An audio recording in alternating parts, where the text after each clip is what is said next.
I think our YouTube live has been started. Okay. No problem. No problem. YouTube live has been started.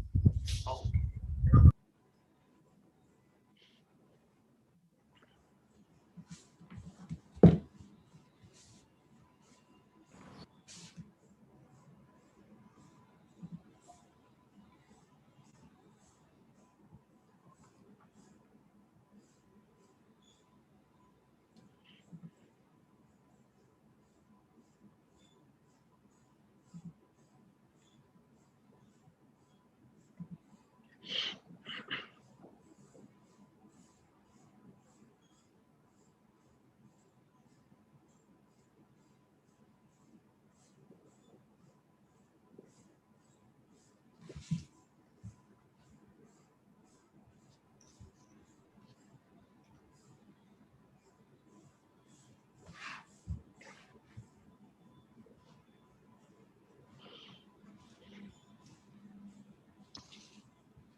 Dr. Channing, can I stop sharing or can you find? Sure.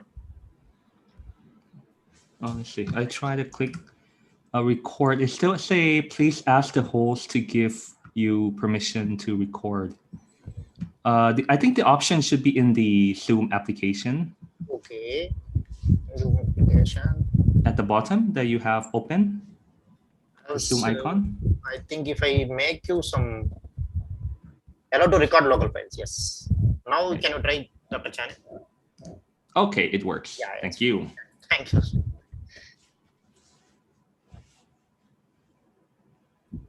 Oh, that's fine. Jason, can you go ahead? Yes, sir. Shall we start, sir? It's good to start, Krupanidhi, sir. Yeah. Will we start? Yeah. There's a lot of participants have come. 40 participants out of 60 participants. 40 participants have come. Yeah. So live is also going on. Yes, it's good to start. Jason, go ahead. Yeah. Greetings to all the delegates, faculty members, and students. I, Jacinth Angelina, on behalf of the Biotechnology Department of VIGNAN'S Foundation for Science, Technology, and Research, welcome you to the International e-workshop on machine learning applications in drug discovery, basic to advanced, day 1. Founded in the year 1997, VIGNAN'S Foundation for Science, Technology, and Research is a private higher education institute located in Vadlamudi, Andhra Pradesh, India. With the motto Building Skill India, VIGNAN pushes forward creative and innovative practices in teaching and learning, and towards promoting academic achievement and research excellence to produce internationally accepted, competitive, and world-class professionals who are imbued with social consciousness and ethical values. This has only been made possible under the dynamic leadership of Honorable Chairman Dr. Lau Rataya. VIGNAN'S mission is to promote employability, entrepreneurship, leadership, and research aptitude among students and contribute to the economic and technological development of the region, state, and nation. Located amongst a serene atmosphere and bountiful greenery, VIGNAN has some of the best state-of-art architectures and buildings present today. VFSDR is accredited by NAC with an A grade. The university is an excellent combination of innovative teaching and eco-friendly learning environment. The institution provides rich scope and facilities for different clubs like literary, cultural, sports, and fine arts. Now I invite the head of Biotechnology Department of VFSDR, Dr. Krupanidhi Srirama, to speak a few words about the Department of Biotechnology. Sir, please. Thank you, Ms. Jacinth, for giving the introduction about our university. I am Professor S. Krupanidhi, heading the Department of Biotechnology at VIGNAN'S Foundation for Science, Technology, and Research, a deemed university situated in a rural environment, Vadlamudi, in the state of Andhra Pradesh, India. So let me seek the blessings of all our well-wishers at the outset. So, Chairman,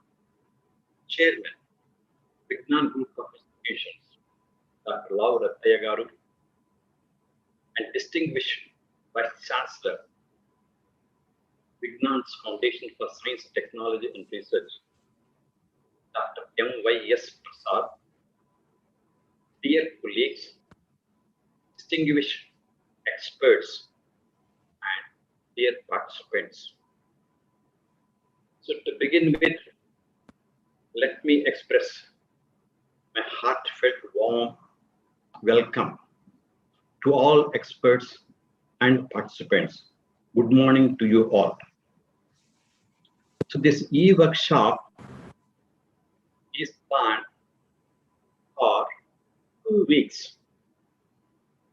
And this is on the title, Machine Learning in the Drug Design, Basics and Advances. Particularly in this aspect, we wish to have from 17th May, that is today, up to 31st May. So the schedule has been circulated to all the participants, experts and colleagues. Schedule is tightly packed and it has been completely steered and monitored by Dr. Abraham. And since the beginning, for the past 2 months, 2.5 months, he has been involved in designing, in inviting experts, in framing, and again in seeking the approval from the university administration for the successful conduct of this workshop, e-workshop.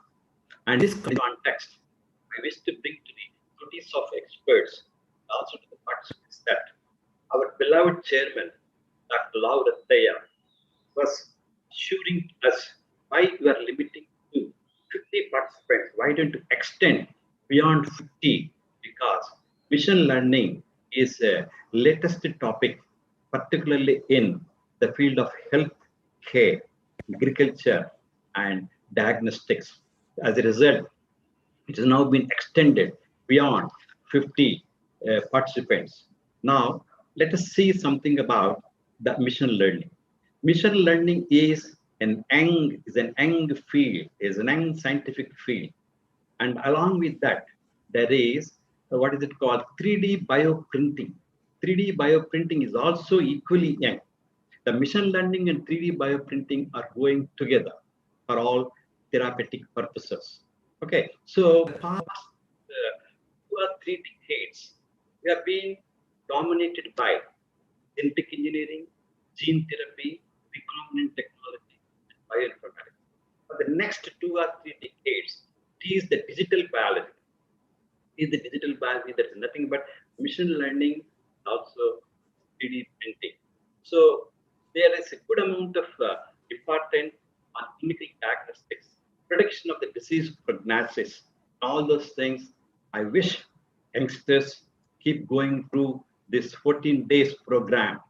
As a result, we can meet the solutions and we can solve the solutions that are facing in the community, so that you all can get acquainted with machine learning tools so as to make the people to get to know about this.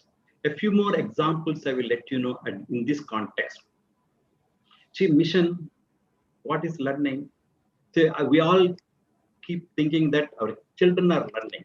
As we are growing, we are learning. But we are making the mission also to learn. For that, if you take our cell phone, Android cell phone, and if you take our car, if you take our glucometer, if you take industry, the dispensers in the industry, and if you take climate sensing missions, and everywhere there is a sort of information being fed and output is being given as an accurate output. Everybody is listening and believing. So if you are having any meeting at 9 o'clock, our cell phone can be given the information so that it can make us to get alert. If you go to our kitchen where micro oven is kept on for about 5 minutes, you can do other work. Within 5 minutes, it stops functioning. So as a result, a knowledge is being given to the instruments. That's what if you go to the industry, there's a dispenser. So that in our covaxin, every while there is 5 ml need to be dispensed. 5 ml need to be dispensed. So they like that millions of vials have to be dispensed. So that's all being done into the mission. So that a 5 ml vial is being given to the 10 people, each with 0.5 ml. So that's what there humanly it is impossible. So that's what machine learning tools are well penetrated into the industry, but in biology and digital biology is an young field. Okay, so here in this context, we are making the mission to learn how. What is learning then? So learning is a change in the behavior, change in the behavior of an organism, change in the behavior of a mission after having been exposed to a training situation. Okay, so that's what now our mission is behaving as per the instructions. So that's what we have been doing. So particularly going into the practical side, there is a learning aspect having various subdivisions like trial and error learning, conditional learning of Pavlov, instrumental learning, and short-term learning, fast-term learning, again long-term learning, again reasoning and thinking, and juvenile learning called imprinting, and habituation learning. Several aspects are there with regard to the learning.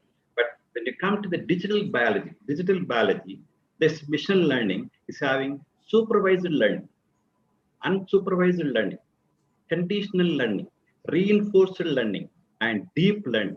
So all these aspects are having some data sets, data sets and data labels.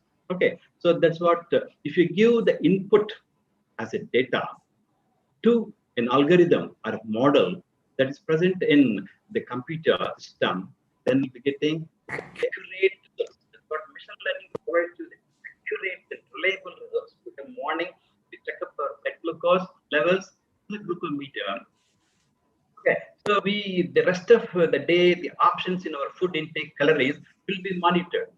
So if you're having about 200, the glucometer shows you 200, then the total rationing is being done. The glucometer shows only 110, then we are liberal in the rationing of our food the rest of the day. So that's what we are believing, the accuracy that the machine is giving refers to this machine learning. So here, particularly if you go to the healthcare, the medical errors are pervasive and costly.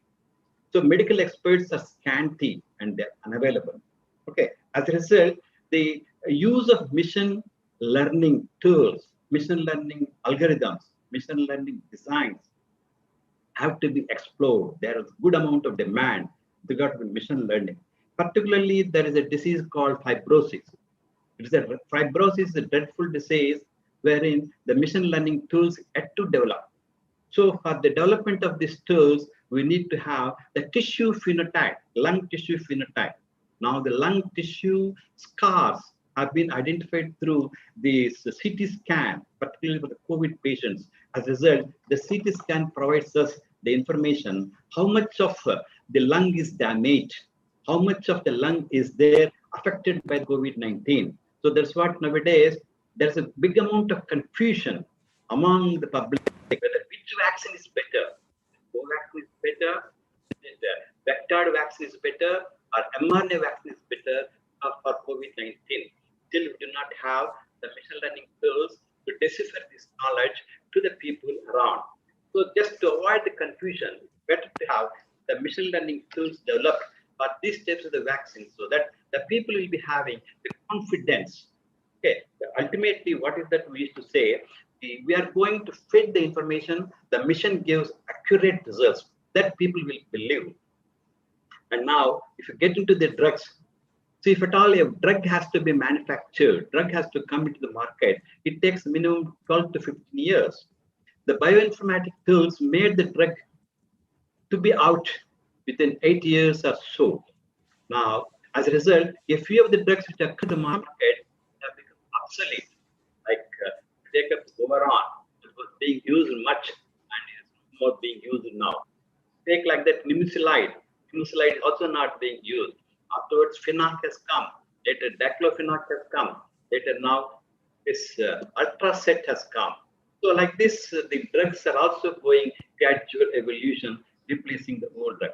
Apart from that, in diabetics, there's Ligand-based. Ligand-based is a competitive inhibitor of beta-galactosidase enzyme, so that the monomers of the carbohydrates are minimized to get absorbed. So, like that, there are several drugs which are coming into the market and they have become obsolete because of the competition and again the usefulness and accuracy of their target function. So now in the bioinformatics, there are several tools like molecular modeling, homology modeling, Qsar, this structure-based drug design, ligand-based drug design, lead optimization, several of those ADME and toxinate, several things are available now. All these bioinformatics tools are making us to understand energy minimization of the active site. So that alone we are going to have. So we are not going to have the dissociation constant information is less. That is, once a ligand binds to the active site, how much time does it get bind? When does it get dissociated? That information through this mission tools, we are going to have mission learning. We are going to have those details. So now with this, I conclude and hoping all participants to have wonderful sessions and reap the knowledge that's going to be provided by the experts. Okay, and I also wish all experts and participants visit Vignan in a mode of learning. Thank you, one and all the participants and experts. Thank you. Thank you, sir. Now I would like to invite Deputy HOD of Biotech Department, Dr. Venkatesh Varlu, to speak a few words.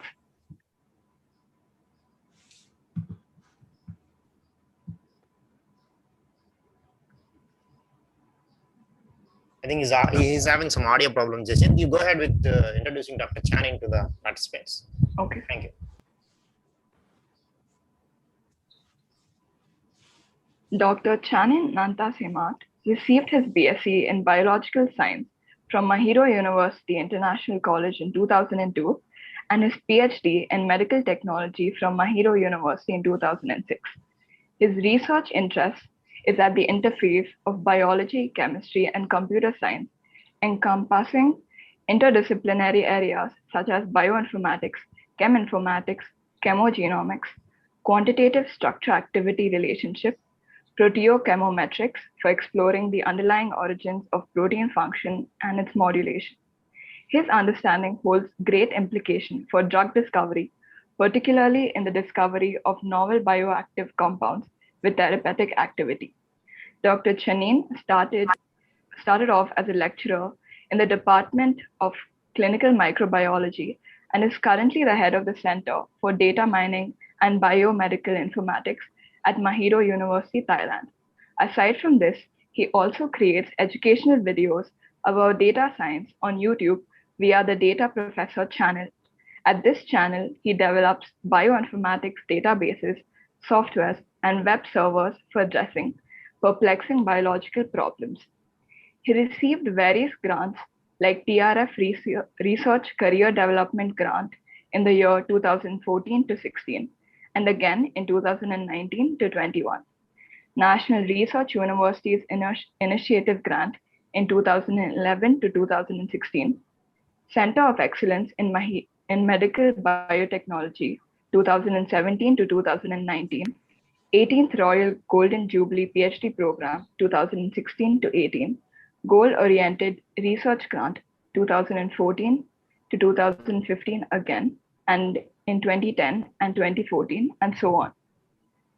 Dr. Channing holds numerous awards and was awarded with the Royal Thai Decorations, Commander 3rd Class of the Most Noble Order of the Crown of Thailand in the year 2016, highest number of research publications award, Mahidol University in 2017, top reviewers, Publons in 2017, excellent PhD thesis award, first prize in National Research Council of Thailand, and distinguished PhD thesis award, first prize at Mahidol University in the year 2008, academic excellence award from Thai Paper and Exercise Book Traders Association in 2007, and so on.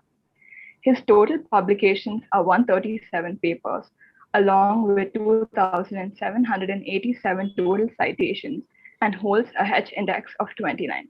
Sir, we deem it a great privilege to have you amongst our midst today. Yeah, it is my big pleasure to be here. Thank you very much for your warm introduction. Thank you, sir.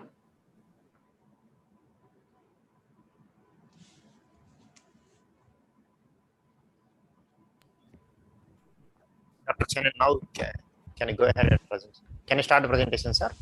Right. Okay. Let me. Thank you so much.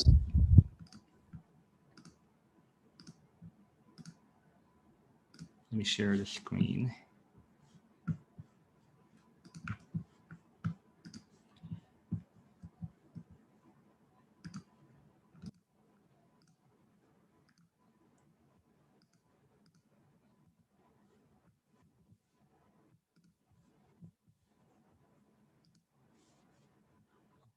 I guess if you could activate the Yes, sir, I sharing of activated, the sir. screen. Yeah, I activated.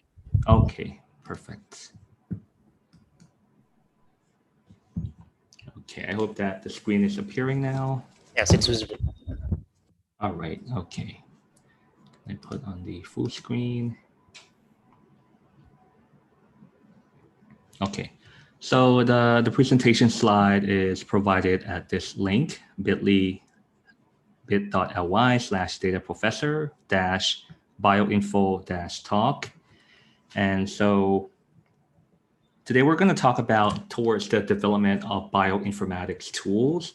And so in this 1 hour lecture or talk, I'm going to talk about like the high level overview of what we're doing at our university in our research center. And then later tomorrow, we're going to have a practical session showing you how to develop a bioinformatic tool using the Python programming language. And so it will be similar to what I normally do on my YouTube channel. So a little bit about myself. So I'm currently at the Center of Data Mining at the Faculty of Medical Technology over at Mahidol University. And Mahidol University is one of the oldest universities in Thailand and has consistently been amongst the top ranking university in the biomedical science. And as some of you may know, I also run the YouTube channel called The Data Professor, where I have tutorials and also concept videos about data science and also occasionally about bioinformatics. So at the interface of applying data science to biological data. And I'm also part-time blogger at a platform called Medium. And I normally publish in the towards data science. And so the typical article that I publish is tutorials showing you how to analyze data using Python or R, and also how you could develop bioinformatic application as well. So I really like this quote that was published in the PLOS Biology journal. And the title of the article is All Biology is Computational Biology. So some of you who are experimental biologists or those of you who are computational biologists, so fundamentally, all of you could be considered to be computational biologists because at the end of the day, what you're doing is you're generating data, right? You're performing experiments, you're testing different, essentially you're testing different parameters, right? In computer science, you have parameters that you set, right? In your machine learning algorithms, you would set like how many number of learning rates or what is the momentum, what is the learning epoch that you want to use.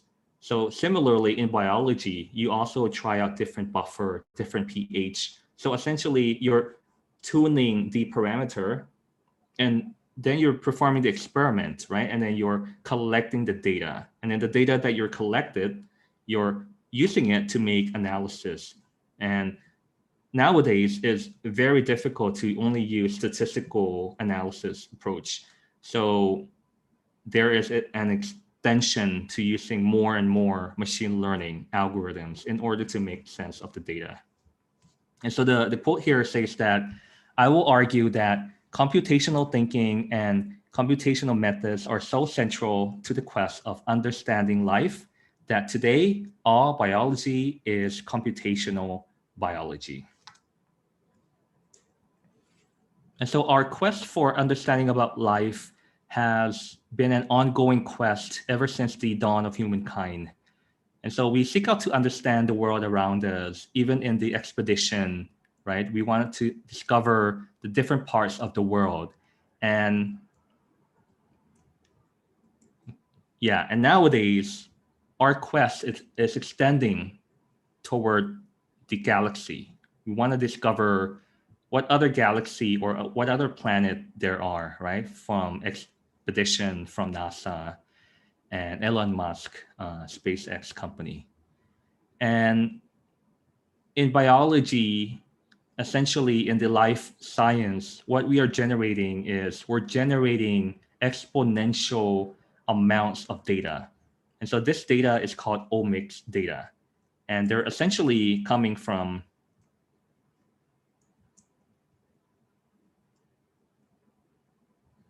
they're essentially coming from the genomics, proteomics, glycomics, lipidomic, metabolomic, and also interactomic. And so you're just essentially adding the term omic at the end. And so you're essentially collecting data on the genes, on the proteins, on the sugar, on the lipids, and also metabolite, the breakdown of small molecule, and also the interaction among the molecule. And so all of this information collectively is known as the omics data. And so I have summarized this in the form of an infographic. And so in biology or biochemistry 101, you have probably learned about the 4 macromolecules of life, right? So think of back in the days when you were in high school. So in biochemistry course, you have learned that the 4 macromolecules of life included protein, lipids, nucleic acid, and nucleic acids, you have DNA and RNA. And so aside from that, to mediate a lot of the biological processes, we also need metabolites, right? And the important thing is how do the metabolite, how do the protein, nucleic acid, and lipids, how do they interact with one another? And so that is an essential area. And so collectively, and also you also learn about the carbohydrates or the sugar, right? And then you know that as the glycomics. And so collectively, all of this are known as the omics data. And therefore, you can see that biology is data intensive because there is a lot of data being generated.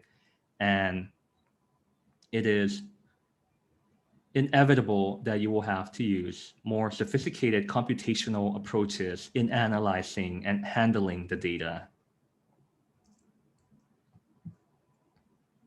And so there is a paradigm shift, right?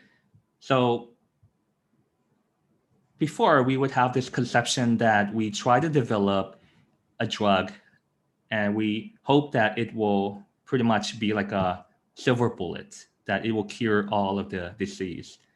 But then that's not the truth, because in recent years, we discovered, and via the advance of the precision medicine, we're able to understand that in order to specifically target a particular disease, we need to target a particular protein. And as a result, we also know that drugs also have side effects. And the reason being is that the drug may not be specific toward a single target protein. And so, for example, if you develop a drug that you think will target protein A, but then in reality, it also has a off-target binding to protein B. And so the off-target binding to protein B will also cause a side effect, okay? And in Thailand, there's a professor, his name is Dr. Dairak Pisitgun from Juฬai University. He developed this sophisticated bioinformatics approach in combination with experimental using neoantigen. And then he's able to develop this cancer immunotherapy. And so in his research group, he uses bioinformatics hand in hand with experimentation. And so you can see that omics data are rather large, and they're complex, and they're heterogeneous. And so there's this term called the curse of dimensionality, in that data is often characterized by thousands or 10,000s of variables. And therefore, it renders the statistical approach that are traditionally used for analysis to be irrelevant in the context that there needs to be a better way to handle all of these massive data. And as you might know, data could come in many forms, not only tabular data, but also image data, sound, video, real-time streaming data. And so what is bioinformatics? So you're probably going to find out more in a series of lectures and workshops throughout this 2 weeks event, international event. And so let me kick this off by telling you that bioinformatics is a field that applies statistics and information theory, as well as machine learning, in order to make sense of biological data. So it helps you to understand the molecular basis of how disease occur. For example, how mutated genes work. And so as an example, let's say that you identify which gene is responsible for a disease. So that is your intention. You want to see which gene is responsible for a particular disease. And so how can you do that? Well, one way would be to compare the gene frequency in a proteomic analysis, meaning that you're going to extract the protein that are expressed from 2 different populations. One population are those who have the disease, and another population are those who don't have the disease. And then you're just simply comparing the frequency of the gene. And then from proteomic analysis, you can then see which genes are more prevalent in one group versus the other. And so this is only a simple example. And so you can see here that bioinformatics is lying at the interface of biology and computer science, particularly in that biology, we have a lot of data that are being generated. And then in the field of computer science, we're applying that to make sense of the data. And so you can see that this is a good symbiosis between biology and computational science. All right, so as I mentioned already, that bioinformatics is an area where you could apply computers to make sense of big biological data, which helps you to understand the intricate, complex biological mechanisms that are governing many of the biological phenomenon. And so as you have seen in the prior infographic, that the post-genomic era has brought about various omics, such as the genome, proteome, metabolome, microbiome, metagenome, interactome. And I'm sure there are several other omics area. And so here are some of the common tasks that you could encounter in bioinformatics. And so for those of you who are coming from the field of computational science, you could look for possible tasks that you could apply computational science or machine learning to. And for those of you who are coming from the field of biology, then these are some of the tasks that you might look into in utilizing computational tools in order to help you analyze, plan, design, and discover novel genes, novel molecules that might help you to understand the biological mechanism.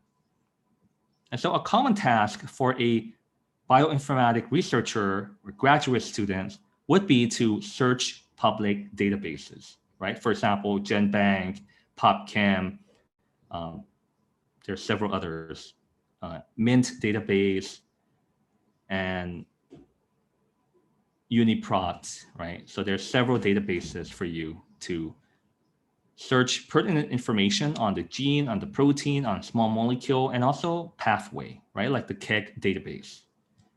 And then after searching for it, you want to compare, right? And so a comparison could be, for example, performing a simple sequence alignment in order to see the similarity and the difference between the genes, proteins, RNA, and also the small molecule. And aside from that, you would also like to visualize the structure if it is available, right, from the X-ray crystal structure. And also, you could retrieve that from more databases. right? Like the protein data bank. And aside from that, what if there's no available experimental structure? You could use computational approach to make prediction on the protein structure or the molecular structure of the entity of your interest. And aside from that, you could apply machine learning, deep learning, in order to build predictive models that will be able to make prediction and help you to understand the contribution of the various feature on the data. And then integrate and curate. So this is pretty much, in machine learning terms or the field of data science, is data curation. And so a lot of people might find this process in data science a bit tedious, right? Because data cleaning and data curation will take up about 80% of your time, right? In order to make a high quality data, you will have to remove or handle missing data, and also you try to clean the data or subset the data to be relevant for your particular analysis. And so I have made an infographic summarizing the aforementioned explanation into this one-page infographic. And so it is search, compare, model, and also integrate. Okay, and so there's two terminologies, computational biology and bioinformatics, that some might wonder, what's the difference between the two? So here's my interpretation of this. So in my own understanding and interpretation, computational biology focuses more on the utilization of computational tools in order to understand biology. Whereas in bioinformatics, the emphasis is focused on the development of algorithms, the development of tools that bioinformatic researcher or computational biologist or biologist can use to analyze and solve the biological data. So to say is that bioinformatics focuses on the tool development, and then the developed tool will be used by biologists, and so that will help them to understand biology. And so if you think of it as a loop, bioinformatics focus on tool development, and then the biologists will use the tool developed in order to understand biology. But I'm sure that this two terminology is a bit less loosely defined. And so you could see the two terms being used interchangeably. And so as mentioned already, bioinformatic tool is used broadly to refer to databases, like for example, GenBank, UniProt, Protein Data Bank, and softwares, right? There are several like PyMo, GeneEdit, and also web servers, which our research group is also developing and publishing. And so in the practical session, I'm going to show you how you could develop your own bioinformatic web application. And so that only requires you a minimal knowledge of Python. And I think that is fairly easy to learn. And as you will see, it's not that difficult. And if you're able to develop bioinformatics web application, this will greatly boost the impact that your research paper or your research project will have. Like for example, if you publish a model will just sit in the paper, right? But then if you make it into a web application, your model will be accessible to millions of people around the world who are interested in using your model to make a prediction. And so by deploying your model, you're making a bigger impact because other scientists can use your model's prediction ability. And therefore, I believe that if you could convert your model into a usable form, which is in the form of a web application, then you will greatly boost the impact of your work. And so we're going to find out tomorrow in the practical session. And so you might know that some bioinformatic tools are either commercially available, like for example, from the company Schrödinger or OpenAI, or what is it? There's several others. they develop a lot of great bioinformatic tools, and many are freely available, right? But then I'm going to cover what's the difference between the two in the next slides.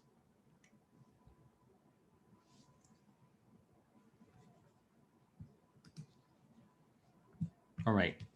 So this is a comparison between commercially available tools and the free tools, right? So for the commercial is the cost, right? You have to pay either subscription, monthly, annually, or it's a perpetual, meaning that you pay a one-time fee and then you get to keep that particular version. But then if you want upgrade in the future, then you have to pay again. But then for the academic free version, some are free, open source, but some will require you to apply for a waiver. For example, it might be free only for academic institutes, okay? So if you're from university, you might be able to use it for free, but then if you're from a industry setting, then the company will have to pay for that. And let's have a look at the features. For commercial, there will be periodic addition of feature. So you can expect that they will continuously roll out new features annually or quarterly. But then for the free tool, it really depends on the funding of the research group developing the tool, and also depending on the team that are working on the tool, because they're all working as a part-time, right? So they're not paid to work on the tool. So whenever they are free, they can work on the tool. And so this might be a bit less reliable in terms of the periodic features. And so for the support, commercial company has better support because you're paying for it. But then for the academic software, most of the support are coming from the community. And so, for example, you could ask from the like Stack Overflow, or you could ask from other community blog posts for help. And so this is not guaranteed. And so that's one thing to consider. And the ease of use is for commercial, they're trying to make it as intuitive as possible. They're trying to make it as easy as possible to use. But then for the free one, there might be some bug, right? And so whenever you encounter a bug, you could notify the developer and they could correct the bug. And so it really depends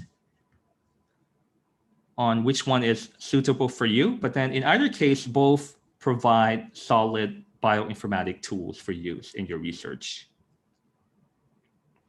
All right, and so let's have a comparison between bioinformatics versus data science. And so you're going to see here that they're both similar, right? And the difference here is the domain knowledge, which in bioinformatics, the domain knowledge is, of course, biology. But in data science, the domain knowledge could be anything else, right? It could be finance. It could be other areas of business, right? Or if you apply it to other area like what? And actually there's several other domain knowledge that you could apply it to, right? In economics, for example. And so here are some of the questions that you might be wondering. Why do we need computational models in drug discovery? So an example is the IBM Deep Blue, which was able to defeat humans in Jeopardy and in chess. And Google released a self-driving car. NASA uses computers to simulate space missions. Computers are being used to simulate and design aircrafts and cars. Supermarket and shopping mall are using it to analyze customer spending behavior. And so the question is, why not use computer to discover, design, and develop new drugs? And so for example, in quantitative structure activity relationship, or QSAR, which is my research field of interest, it is an area where you try to understand the relationship between the chemical structure and the biological activity. And so you normally would use machine learning in order to make the correlation between the structure and the activity, right? Because if you understand the structure of the compound of the protein, you could make the prediction on the activity of the compound and also on the protein.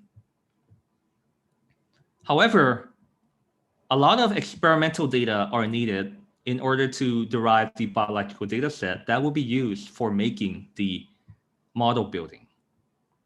Okay, and in order to make new predictions, it might also be time consuming, right? Because it might take time to synthesize the compound. It might take time to acquire the target protein, to express it from the living organism, and then perform the biological assay. However, if you could build a prediction model on existing data, and then you make a prediction, and so you could bypass the synthesis of the compound, you could bypass the bioassay experiment. Therefore, you could make a prediction in only a few minutes. And so this is an example of the development of an encoder-decoder system to synthesize a new molecule using the computer, right? So essentially here is that you're training the computer to understand about the chemical structure. And so you're encoding the information. And then the computer will learn, and then it will be able to create a new molecule. And so it is decoding it as a new molecule. Okay, so this was published in 2018. And actually, the full bibliographic information should have already been released. So if you Google for this author and this particular journal, you'll be able to find this paper from which the image was taken from.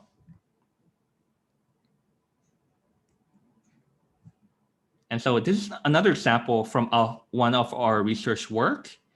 And so here is computational models can be used to quickly build to predict the pharmacokinetic and also the biological activity of any compounds of interest. And so this is a field known as the quantitative structure activity relationship, or QSAR. And so the models can be applied for developing personalized medicine, right? Because the thing is, every human beings will have slight mutation in the target protein. And so we never know which particular alteration in the protein that you have. And so a drug that has been developed for the general population, let's say that your protein has slight mutation, and therefore the effects that the drug will have on you might be slightly different than others. And therefore this could cause some side effect happening. Okay.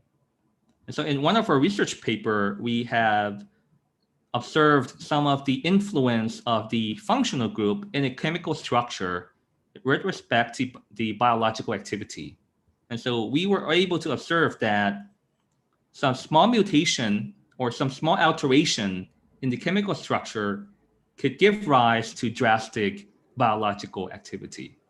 And so seemingly it might look quite similar, but then if you add or replace some of the functional group, as you see here in green and red, or purple, pink, then you can see that the chemical structure will be altered.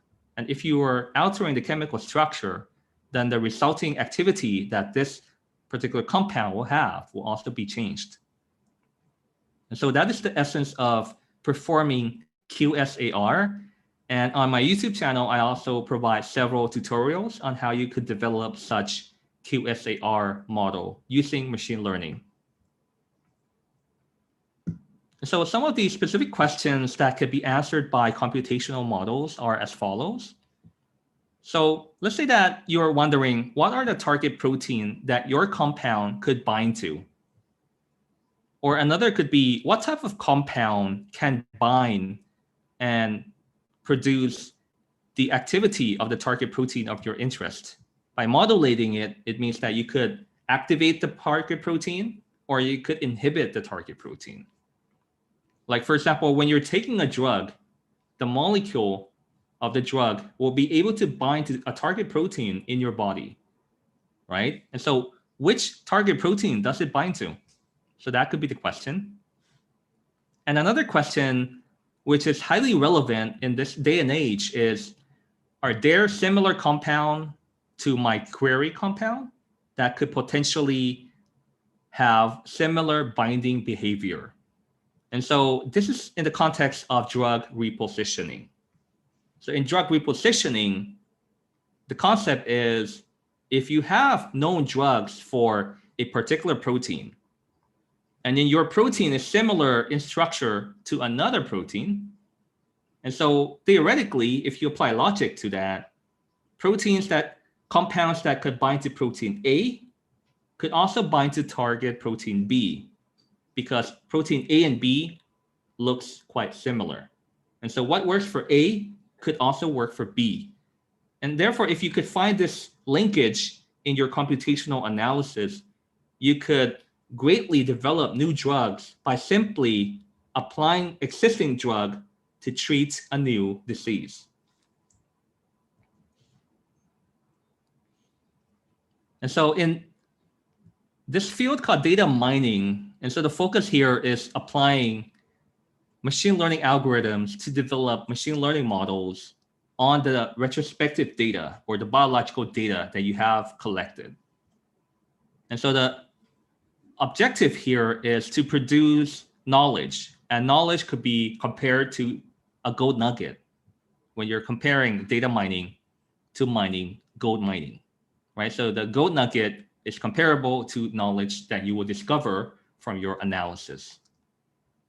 And so you're going from raw unstructured data to more structured data in order to uncover the patterns and also to gain knowledge from those patterns and to apply the knowledge to make applications that will help you to achieve wisdom.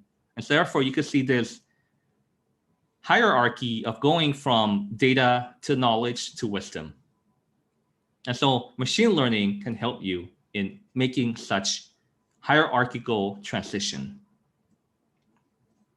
And so as I mentioned already, Qsar modeling, the focus is on finding the relationship between the chemical structure and the biological activity using machine learning, right? Because the relationship that you could find will be able to allow you to understand which features are responsible for the biological activity.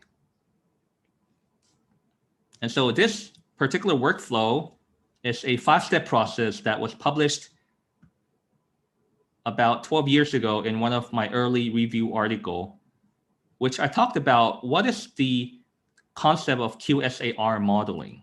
And so here you can see that you're starting from a chemical structure, and then you're describing it in numerical terms. You're essentially converting the chemical structure into a tabular numerical data. And then these numerical data is the molecular descriptor. So they describe the features of the molecule. And then you perform data cleaning, data pre-processing. And then finally, you use the curated data to build model using machine learning algorithm. And then the models, you could use it to make prediction. You could use it to make understanding of your feature by performing feature or model interpretation. And finally, as I'm going to talk about in this, or I have already talked about, is to develop this bioinformatic tools that other people could use, right? Because the model that you develop will be alive, will be living if you deploy it into the internet. And other users could have access to that particular model. And therefore, you're making a big impact by deploying your model as a bioinformatic tool. And so in one of the Medium article that I've written about, I've provided this infographic on the overview of the term Qsar. And so essentially, we're applying machine learning to drug discovery.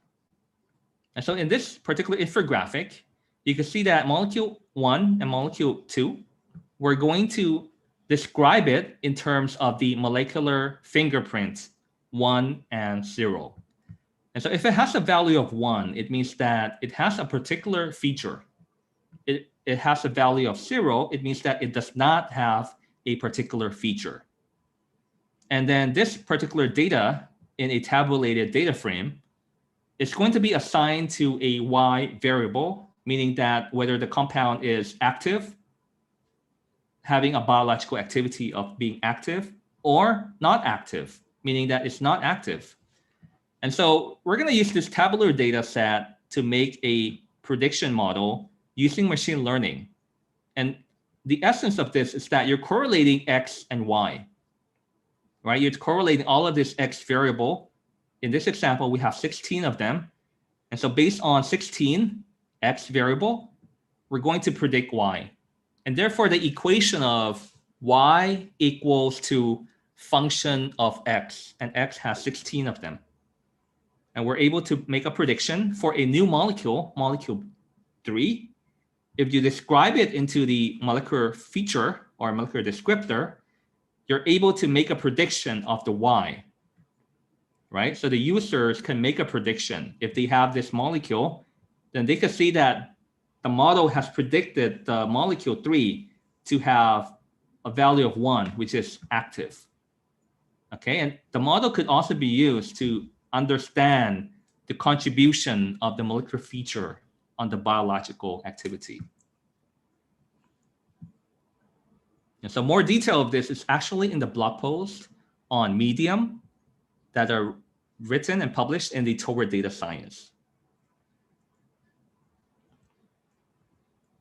And in this particular terminology, proteochemometric, it extends the concept of Qsar that I've mentioned in the prior example here. By extending it, I mean that aside from the molecule data set, we're also going to integrate protein information into the model. And therefore, in a proteochemometric model, you're going to have chemical data and protein data inside the same model. Okay, so for a typical Qsar model, you would have a chemical library data set, meaning that if you visualize it in tabular form, each row will represent a molecule. And so you're going to have a data frame of molecule. And imagine that you added another data frame to it. Now you have two data frames. One data frame is for proteins, and one data frame is for compound or small molecule. Okay, so this is proteochemometric. You're integrating chemicals and proteins in the same model.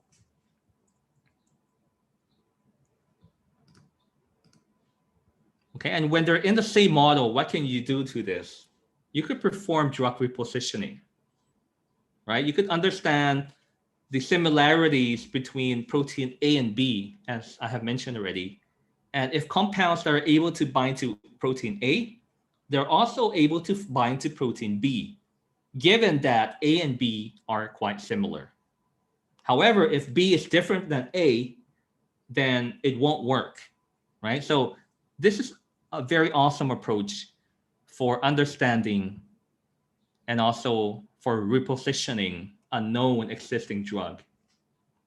So you could think of it as kind of like teaching it's like teaching an old drug a new trick, right? You have an existing drug that you could apply it to use it as a new therapeutic treatment for a new disease, right? Because in practical terms, you might have already developed drug A to treat protein A, treat disease A, but then you have never tested whether it could bind to protein B, right? Because in a given experiment, the sole emphasis is placed on you want to target protein A, but then you have no idea about protein B, right? Because maybe in the future, 10 years from now, after the drug has been released, protein B has been discovered, right? But then at the time, it was not known that protein A and B are similar, right? And then 10 years later, it is discovered that protein B looks like protein A.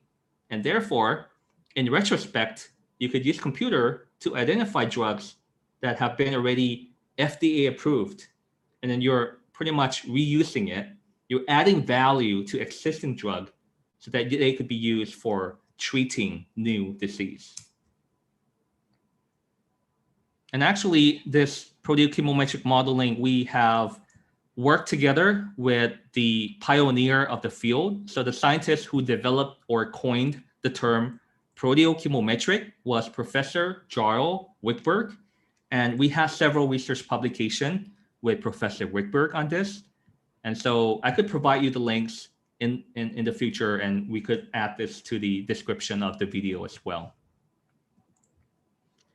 And back in 2015, I created this workflow visualizing the various biological resources that are available, right? So the different color at the middle here represents the different level hierarchy of the systems in biology.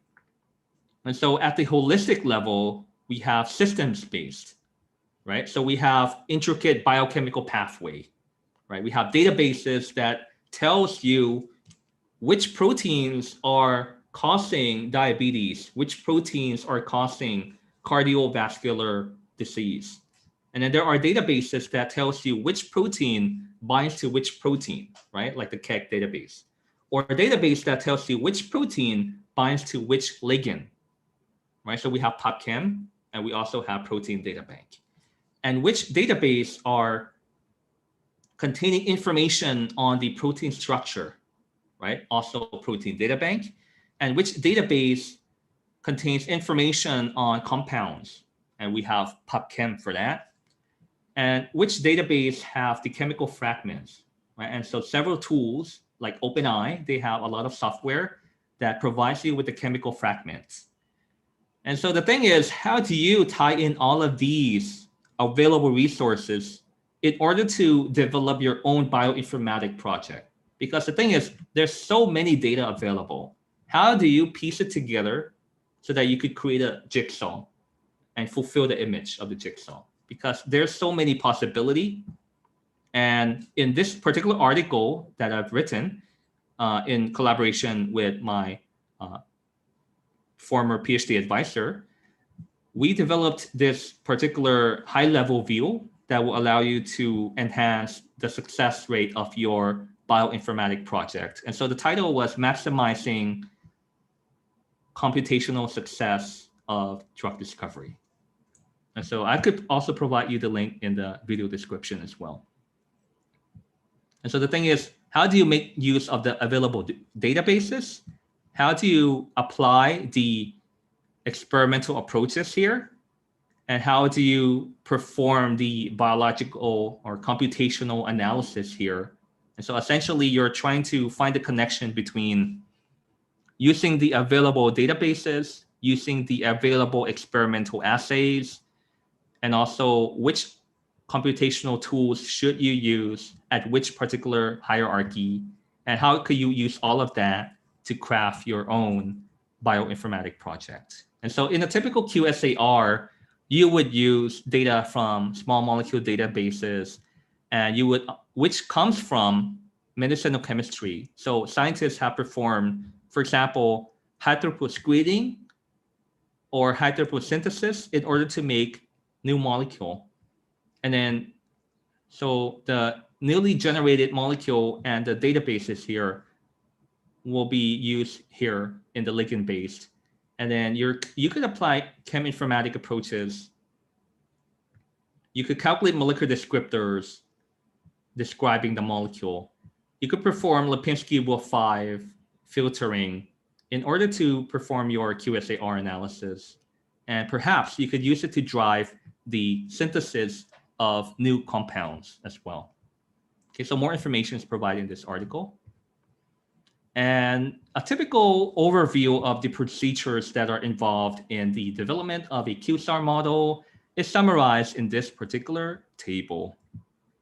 And so it's essentially the same as it's in a typical data science life cycle, where you start from data collection, right? You want to have, let's say that you have access to a database, but then the database contains so much data. And so you have to tune in which particular data do you want? Which data subset do you want to analyze? So for example, out of the entire data that are available on the whole proteome, let's say that you're interested in the aromatase protein. And so aromatase protein is involved in breast cancer. And so out of the 30,000 proteins available, you select a single protein, which is aromatase. And then for aromatase, then you would go to the Chambo database, you would download data sets that are available for the biological activity of compounds against the aromatase protein. And then after that, you would pre-process the data, you would clean the data as mentioned here, and then you would build a prediction model using machine learning. And then after you have developed the model, you would evaluate the performance, whether it is acceptable, and then you would also perform model interpretation in order to make sense of the data. Okay, so this is a typical data science lifecycle, and you could also apply this for Qsar model development.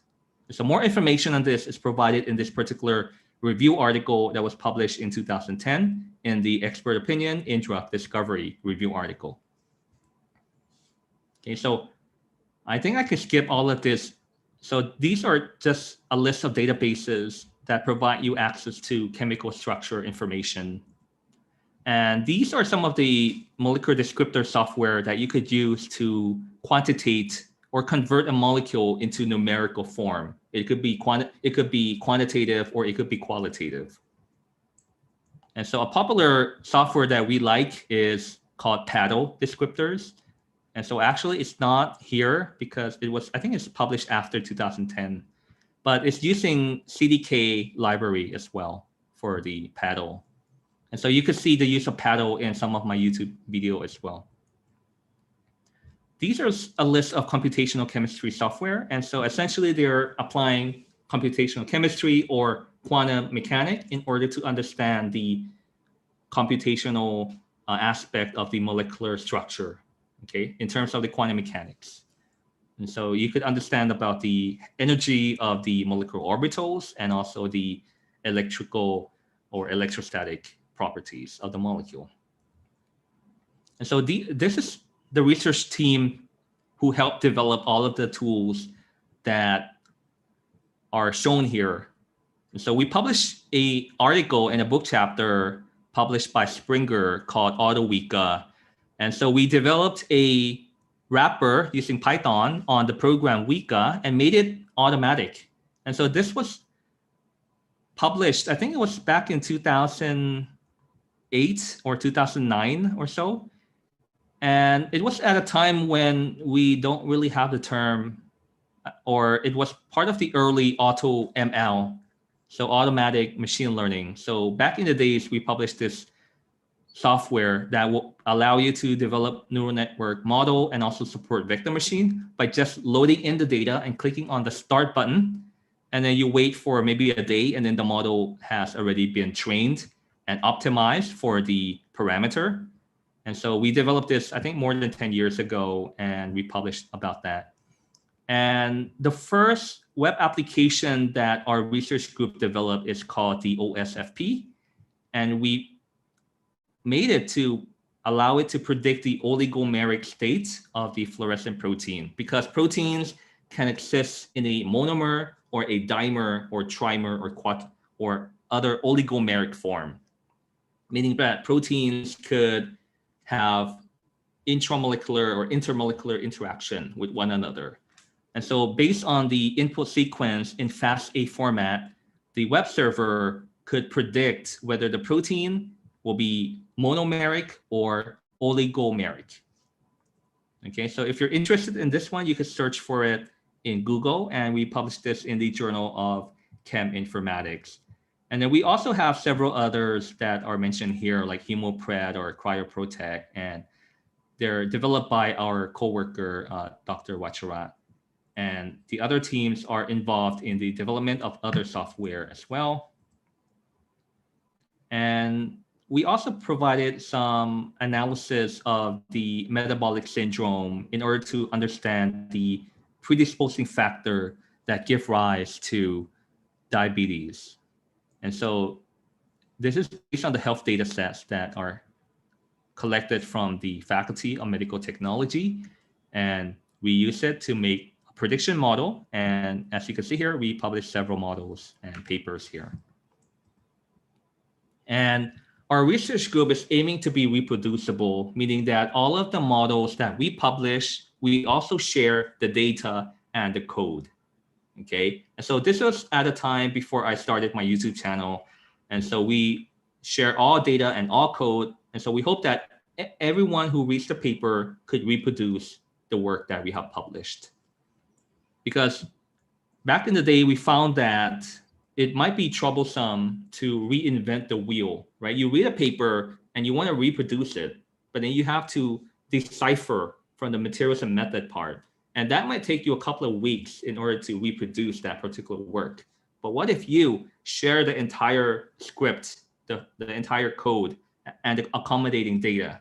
And so anyone who reads your paper could just go to your GitHub, download the entire folder, maybe change some parameters or change the input data, or even update the data. And therefore, the model will be always relevant with the newest data, right? And so you're adding value, you're adding more impact to your model by sharing it with other people.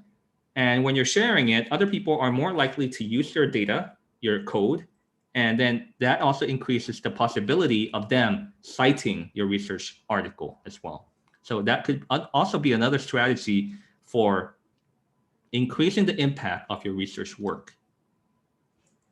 And so we published several invited book chapters and several invited review articles by the academic press from Elsevier in Springer. And we also published several invited review articles here.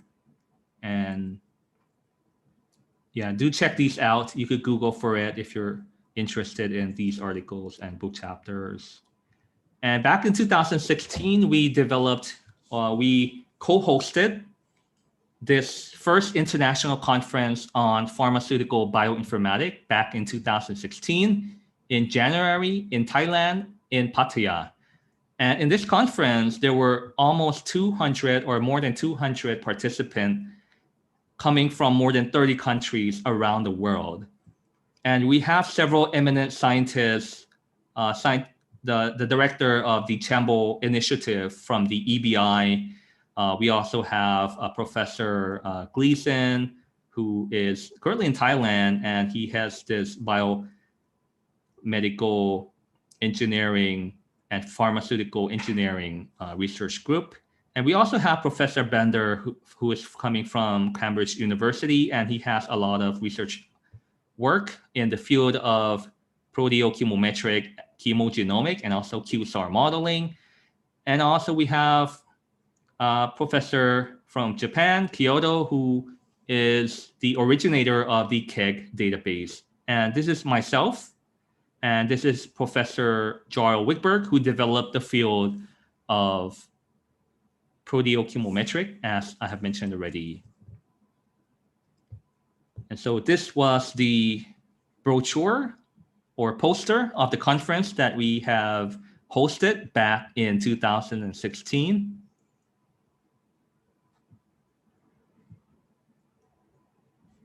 And so let me summarize all of the content of this presentation.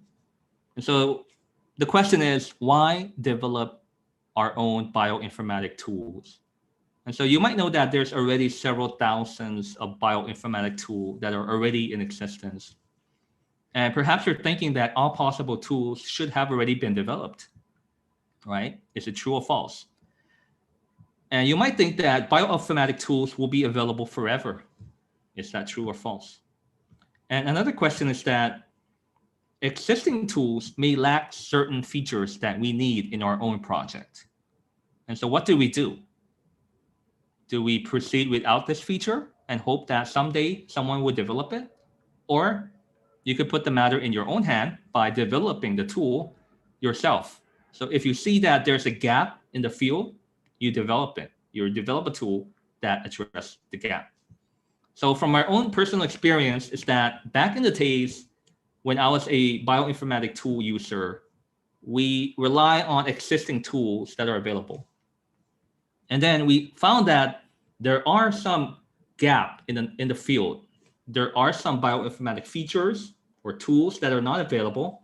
And we hope that some companies would develop that. But then sometimes we waited for several years and no one has developed that.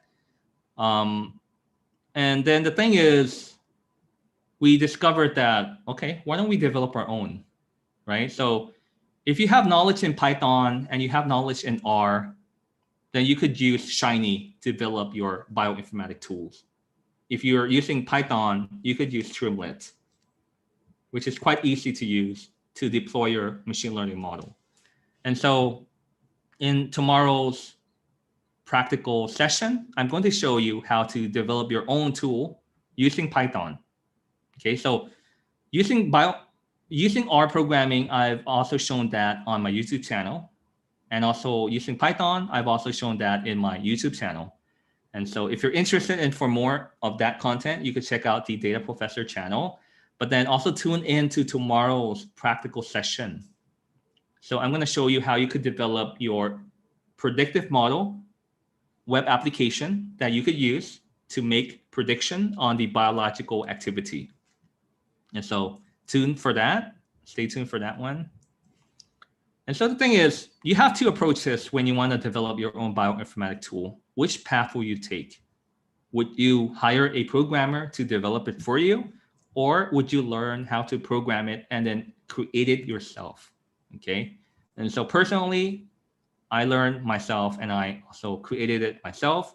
And in this journey, it helps me to eventually create this YouTube channel. And by creating the YouTube channel, it also given me the opportunity to learn more about the latest tools. And the subscribers are suggesting so good suggestion on the new tools. So they're requesting like, can you make a video about this? And then I could see that, okay, I've never learned or used this tool before. And so I always get good suggestion from the subscribers, and I'm also learning all the time. And so this is my roadmap for developing your own bioinformatic tools. So step number 1, you come up with the concept of your bioinformatic tool. What do you want to develop? And then number 2 is to make a wish list of your feature. What do you want it to do? So compile a list of the features that you want the tool to achieve.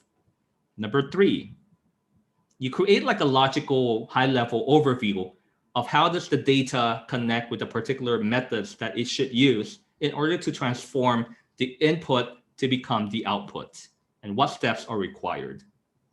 Okay, and so number 4 is to essentially connect the dot and implement the feature and the logical workflow that you have developed, right? In step number 5, which is to actually code it, right? In step number 4, you can see that it's essentially a collection of tasks, right? But then the logical order at which each particular task is also important. And so you want to create functions or custom function that could do a particular feature in a modular approach. And then you can connect the function together. And then eventually your entire workflow could connect from starting from input, process the input, and then creating the output. And then this entire workflow, if you deploy it on the internet using like Streamlit, using framework like R Shiny, you could create a web application that other people could have access to your model. And so you would create more impact on your research work. And so if you're interested in learning more about the use of data science or more about data science, more about bioinformatics, then please do check out my YouTube channel. And so I release weekly videos from 1 to 2 videos every week. And I also write some blog posts on Medium. And so you could also check out my blog posts. Like, for example, I shared how you could learn data science in 10 steps, or actually how you could build your own regression model. And I try to combine infographic drawing here, combine it with step-by-step actionable tutorial. So you could just follow along in a step-by-step manner. And it's not that difficult as you thought. So if you're a biologist, I also am a biologist. My undergraduate degree is in biology or biomedical science. And I also picked up programming Python only after I graduated my bachelor's degree. And so if I could do it, then anyone can do it as well. So follow along with my journey. And you could connect with me on various social platforms. And I'll be happy to entertain any questions if you could have. Thank you.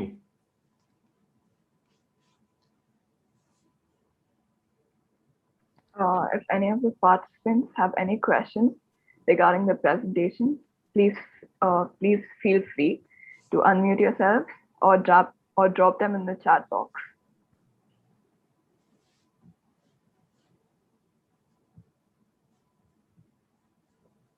Hello, Professor Sir. I am Krupanidhi. Hello, Professor Shannon. Yes, yes. I am Professor Krupanidhi. Okay. Yeah.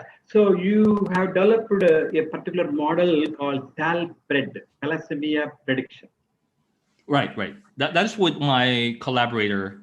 Yeah. Another professor at the. It's very interesting. Yeah. It is very interesting, sir. It's very interesting because in the local population in India also, we've got both alpha thalassemia and beta thalassemia patients with anemic patients.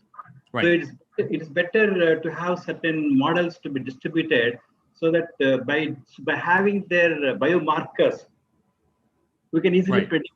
You can easily predict what is the level of the thalassemia. Apart from that, we can also do some prognosis and therapeutic things.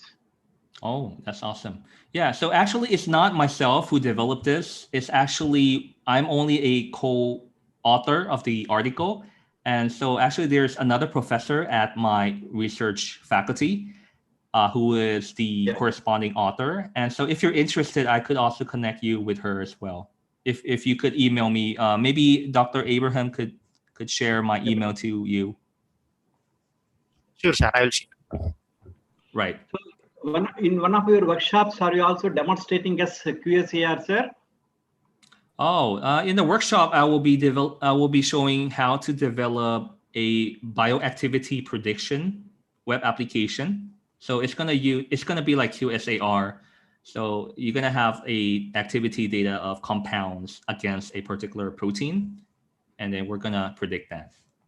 So the last aspect is I'm quite unhappy that GN Ramchandran developed Ramchandran plot in India from the University of Madras. It about around 20-30 years back, it was quite popular. And in the Google Scholar, we used to have the RAM page. Any student can submit any sequence of amino acids. We used to get favorable and most favorable regions. Now, unfortunately, it is not available in the Google that RAM page. Okay. So getting it done, what is it called, Ramchandran plot, it is very Herculean task. We have to search several things. Please develop a tool for Ramchandran plot by user. Okay, thank you for your suggestion. So let it be open to the students to understand what are the favorable regions, what are phi, what are psi values. Okay, sir? Right. Thank you. Okay. Thank you. Yeah, thank you very much for your suggestion. So we have a question from Bharat. His question is how to develop a model to retrieve data using data mining. Right. So to develop a model, okay. So I think the sequence should be like this. You start from retrieving the data, right? And then you collect the data for a particular topic of your interest. Okay, like for example, if you're interested in predicting a particular disease, then you would collect the data, you would retrieve the data. And after you retrieve the data, you would clean the data set, and then you would build the model. Right, so that is essentially the workflow.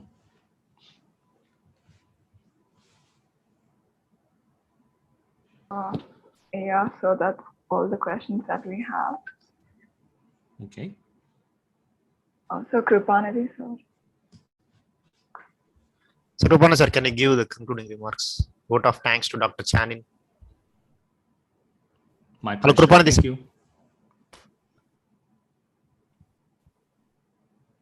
Okay, no problem. Dr. Chanin, thanks for your great time and accepting our kind invitation. We're looking. Oh, my pleasure. Thank you very much for the invitation. Yes, sir. We'll meet in the tomorrow's workshop, sir. Okay, yeah. Thank you so much for your time. Thank you, sir. Thank you. My pleasure.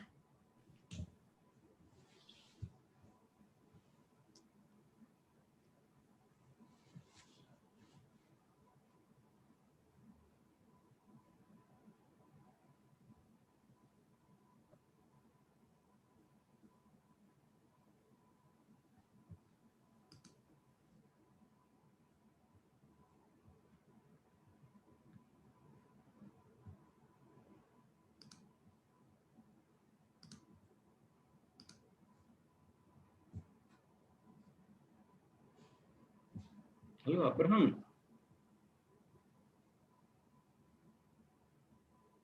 Hello. Yes, sir, Rupani. Hello, nanu adimani cheppu nanu cheppu. What of thanks cheppani nanu adite ga. Sir, నేను చెప్పాను sir. చెప్పు నాకు వినపడదు. Okay okay చెప్పనా sir చెప్పండి sir. So many thanks to Dr. Shannon from Thailand.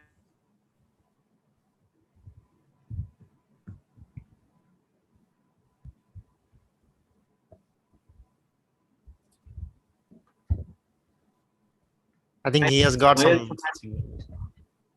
వినపడుతుందా లేదా ఆయనకి? Yes, sir. You can continue, sir. On bioinformatics, and again the tools that he has developed. So several of Qsar models is explained, particularly related to the medicinal plants and medicinal chemistry and fragment-based design, ligand-based design, structure-based design. Related to the Qsar models, Dr. Shannon has neatly, vividly explained to our participants, particularly to our colleagues and students. And the presentation of Dr. Shannon was very clear and very smooth and sober. Every one of us, even from across the globe, we used to follow. Now Dr. Shannon is having students across the globe, not only from Thailand, all over the globe, they're all following our Shannon. And again, Sar was mentioning about the data science, particularly he is also a biologist. We're also from biology background. We are having proteomics, genomics, metabolomics, and several other things. We can generate the data. That's what our Dr. Shannon, expert today, is explaining. He also gave the procedure for how to develop the Qsar models and computational chemistry software. List of them also he presented to us. And in addition to that, molecular descriptors. Molecular descriptors is a very important aspect in Qsar, for which he indicated a few of the softwares like eDragon, CDK library, and all those things. In the course of time, Dr. Sharin may make us to get understand. And in addition to that, several of the software tools that are developed at Thailand in his university, he made a list, particularly AutoML, which is for new network models. And apart from that, OSOP for fluorescent proteins, and HemoPred, particularly is most interesting for us, particularly being a biology students, hemolytic proteins, hemolytic peptides, particularly those which are useful in malarial diseases. Malarial diseases, the RBC is getting broken down. The RBC is getting broken down. There it is of much use. Particularly, I requested just now about thalassemia prediction is also very interesting. So several tailored softwares, though there are several are available in the online.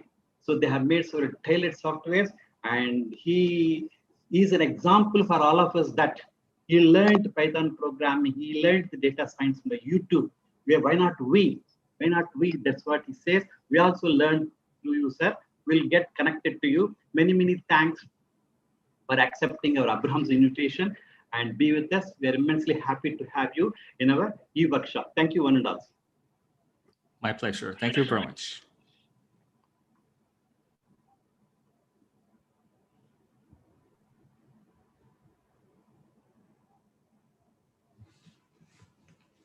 We would like to invite our next speakers, Mr. Krishnendu Bera and Mr. Rohit Shukla. Mr. Krishnendu Bera is working as a research specialist at Central European Institute of Technology and Masaryk University in Czech Republic. His research mainly focuses on drug designing, protein-protein and protein small molecule interactions using computational and experimental approaches. Mr. Rohit Shukla is a research scholar in JP University of Information Technology, India. His research focuses on systems biology, molecular dynamics, drug designing, machine learning, and Python. His H index is 15.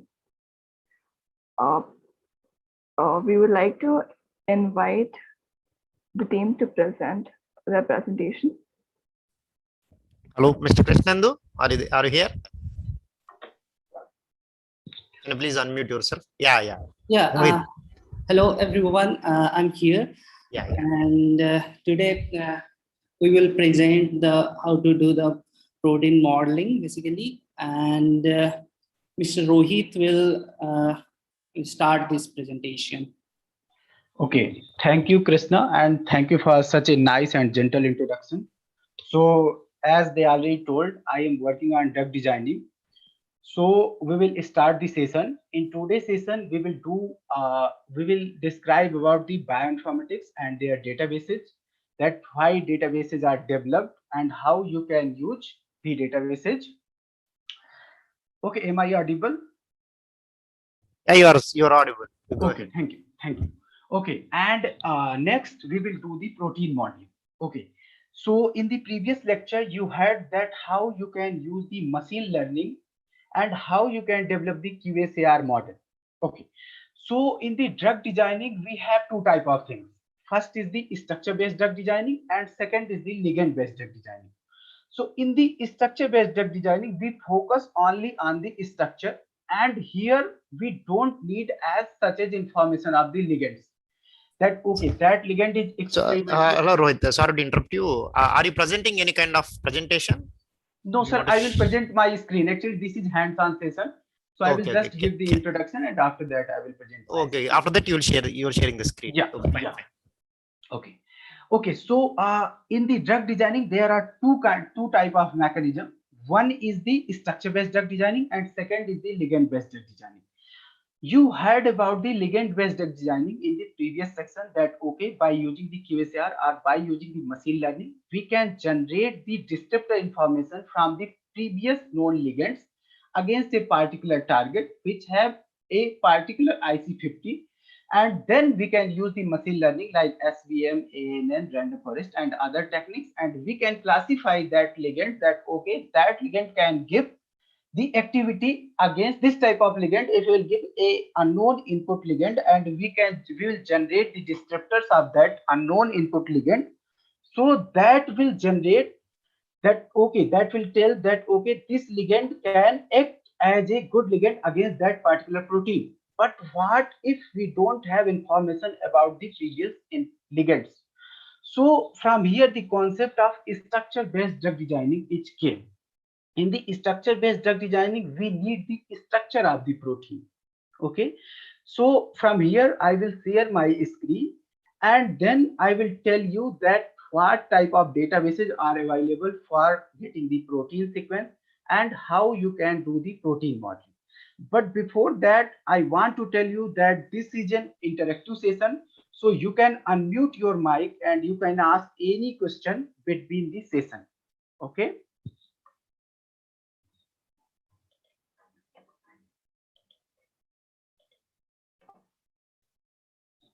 Okay, so can you see my screen? Yes, sir. Arise, awake, and stop. Okay, thank you. Thank you.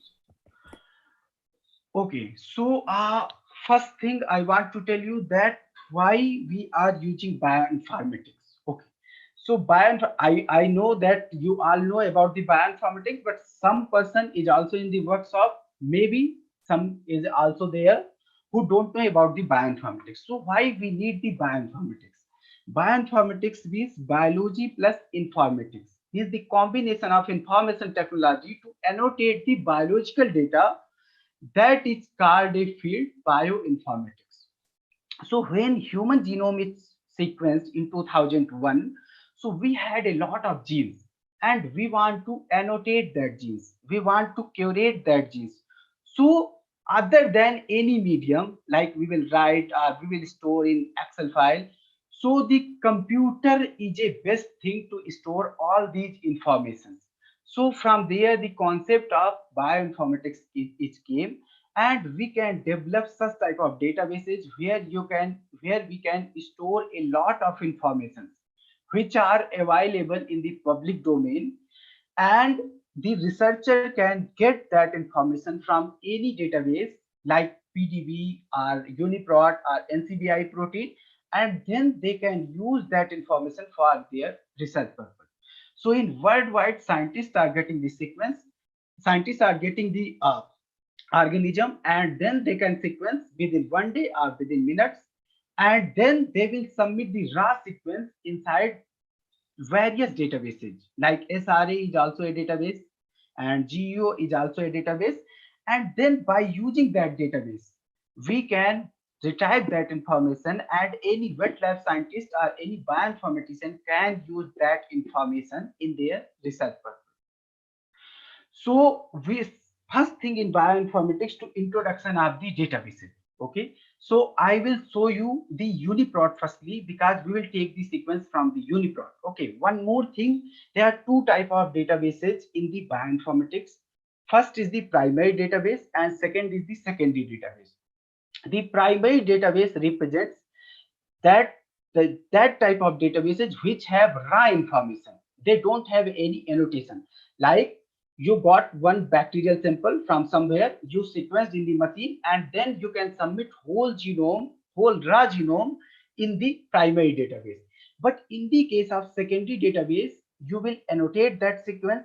Otherwise, the database developer will annotate that sequence and they will link that information with some another database, and then they will show that information in their database. So this is called the secondary database. Okay, so in the so the primary database example is NCBI, and the secondary database example is UniProt and RCSB PDB, where we can find the annotated data. Okay, so firstly I will tell you the NCBI. So this is the NCBI. NCBI means National Center for Biotechnology Information, and this is maintained and developed by National Institute of Health. And at least it is covering approximate 60 to 70% bioinformatics tasks, because we are getting maximum sequences from there, and then we will proceed for the further experiments. Like if we want to analyze the high throughput sequencing data, so we can use SRA dataset and we can download from there and we can analyze for our research purpose. If you want to retrieve the protein sequence, so we can go inside the protein database and we can retrieve the sequence, and then we can use that information for our research purpose. Okay, one more thing, one more important database is there. Okay, so like this one is the NCBI, National Center for Biotechnology Information, and this one is the home page of NCBI. And here all databases are listed. Okay, so we will see only few of the database. Like firstly, we will see protein database. Here we will go on protein, and in the protein, if I will type the TRX is the thyroidoxy protein. So you can see here that I can get the protein sequence from there.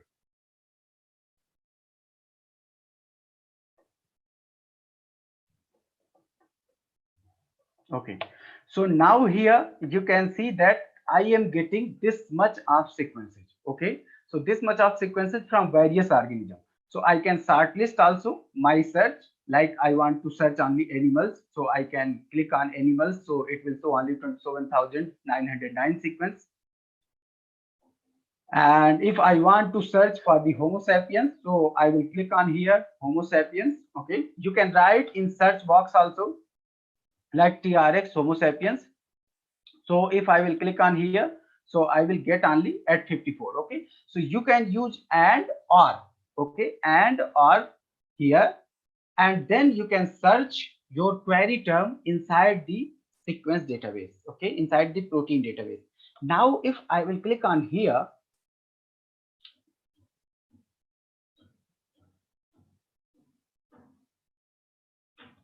so here you can see that this is the title. Okay, and this one is the locus, amino acid, and other information. Okay,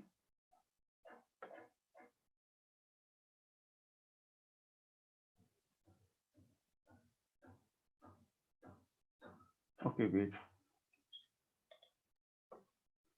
Okay, and this one is the DB source, that this one is the UniProt KB entry, this one is the accession number, and by using this entry you can also search that sequence in UniProt. Okay, so from here there are several information, like this is the reactome database, the information is given, and from here you can get the sequence. Okay, these are the authors who have sequenced that genome.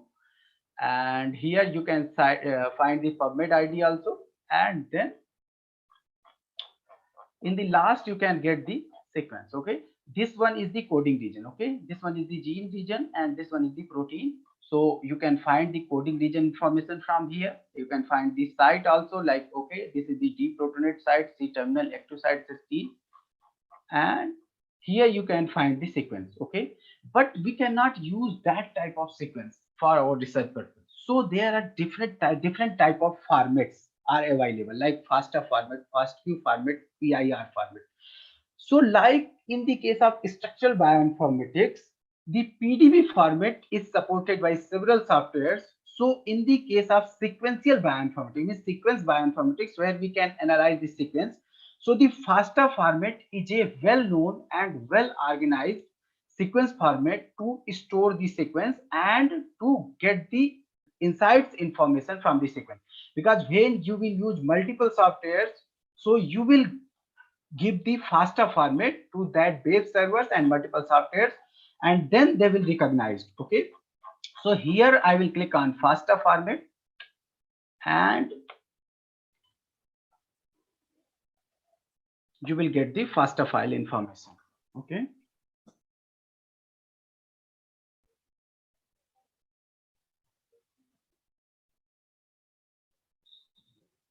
okay, so see here, one greater than sign is given, and then this one is the ID.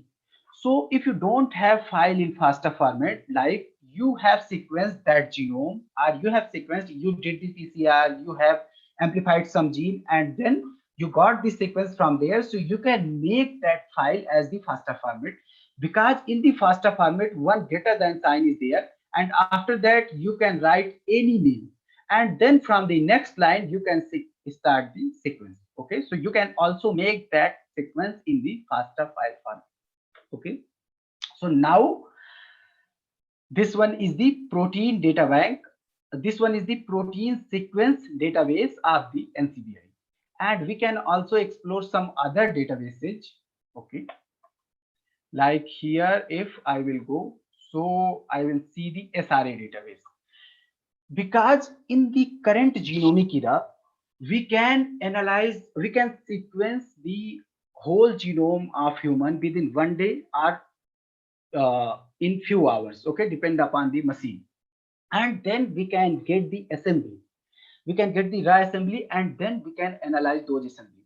So researchers who are getting this sequence that are very big. Okay, and no one can afford the sequencing also, because as a bioinformatician we have sufficient lab in, we have sufficient fund in our lab, so we can get that genomic information, or we can get that transcriptomic information in different conditions by using the SRA database. SRA is the sequence reads archive database. Okay, so here if I will type Alzheimer's disease,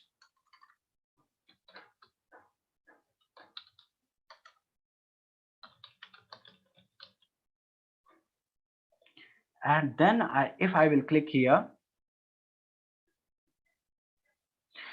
so you can see that, okay, this one is sequenced by ion torrent method. Okay, there are there are many type of method, but this time the Illumina sequencing is widely usable. Approximate 80 to 90% sequences in SRA and other methods are in SRA and other databases are available by the Illumina sequencing, but ion torrent is also a method of sequencing.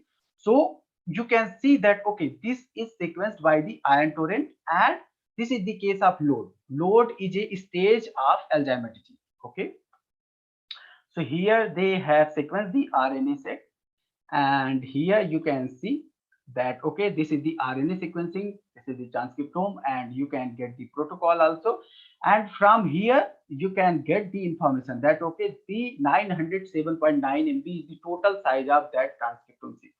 So you can also download that assembly, and then you can use for your research purpose. Okay, one more database is there related to SRA, that is the GEO, Gene Expression Omnibus. Previously that was dedicated for the microarray analysis experiments, but with the invention of high throughput sequencing, it has several It has a combination of microarray and high throughput sequencing databases. So here we will search the geo, okay, geo datasets, and in the geo's dataset also we will type Alzheimer disease. So you can type any disease, you can type any organism name here in the search box, and then you can see here that okay, this is here we are getting 5,126 result. You can also shortlist your result, expression profiling by array, methylation profiling by array, and you can customize your result like okay, I want only this type of result, so I can click on here. Okay, so but here this is just for demonstration purpose, so you can choose carefully the sequence data. Firstly, read the article. I will show you how you can get the article.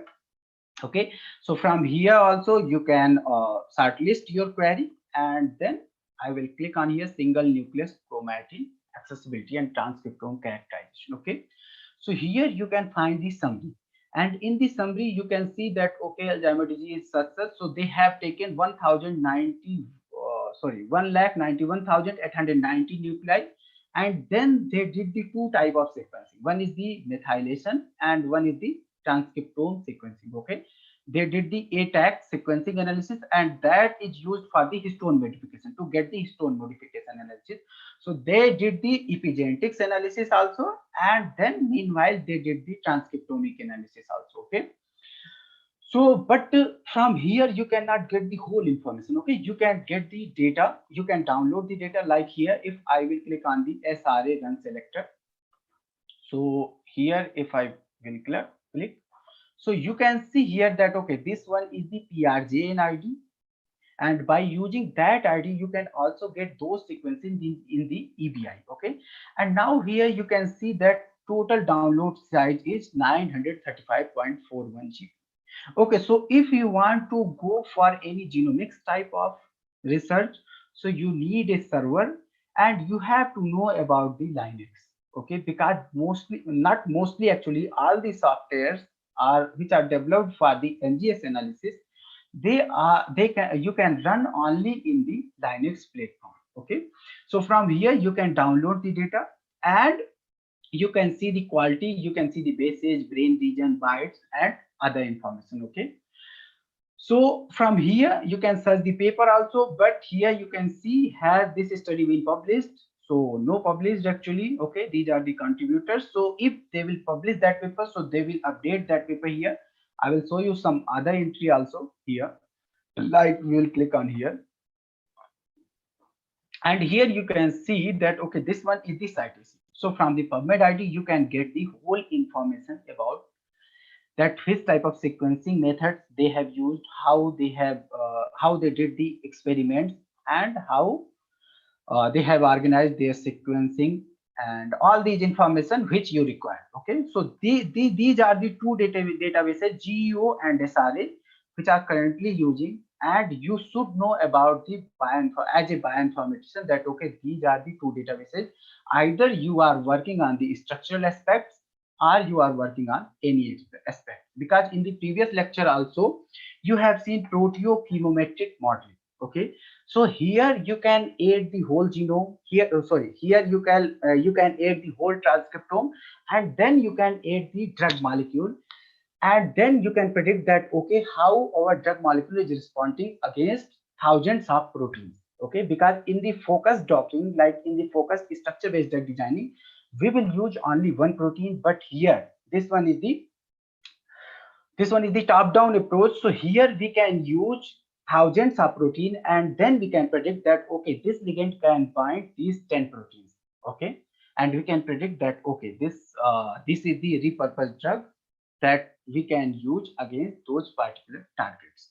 Okay, one more database is there, which is the gene database. From here you can get the nucleotide information. Okay, so here gene data, this one is the gene database, and I will type TRX. So, and okay, if you have any questions, so please unmute your mic and then you can ask me. Okay, otherwise you can put in your chat box also. Okay, so now this one is the gene database and this one is the TRX protein. So I will click on here. Okay, and then you can see the structure, and this one you can see that okay, this is located in chromosome 3R and this one is the region, and you can find all the information related to genes, that okay, this one is the information and this one you can see.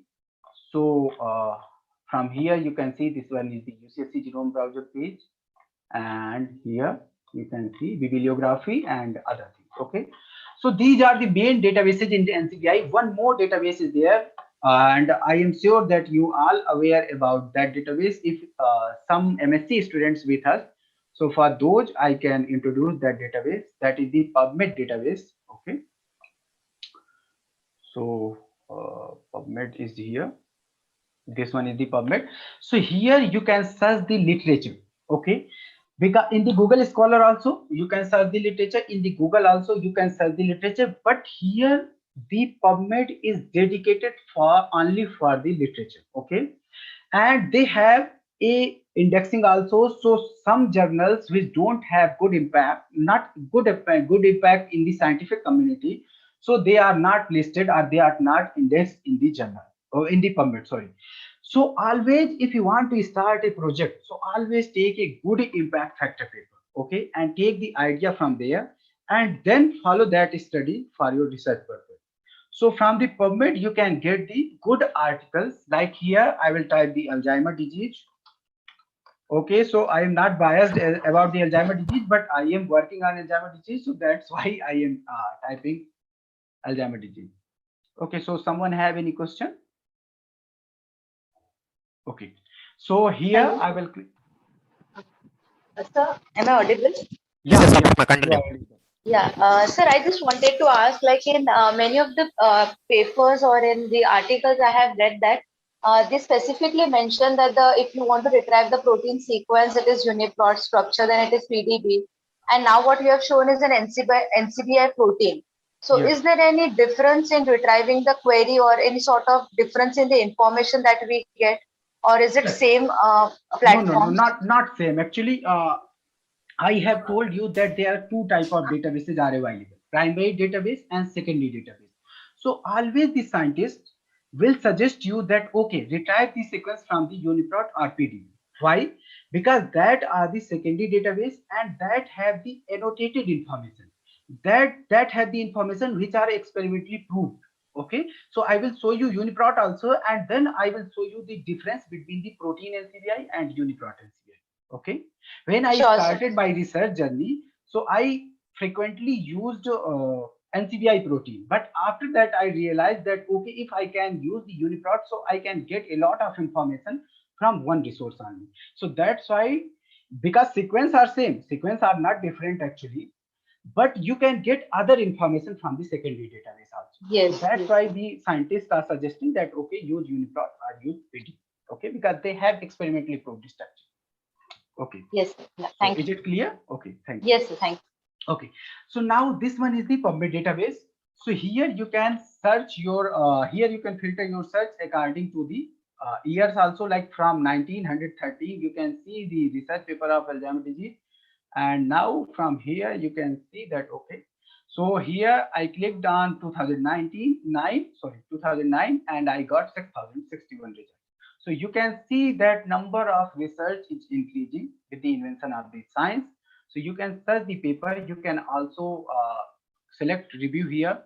Okay, and you can get the review information. Okay, I am telling about the bioinformatics databases because these are the core fundamentals of bioinformatics, and from here the bioinformatics is originated, because the aim of bioinformatics is to provide the databases and their tools, analysis tools, to the scientists. Okay, that's why the bioinformatics is developed.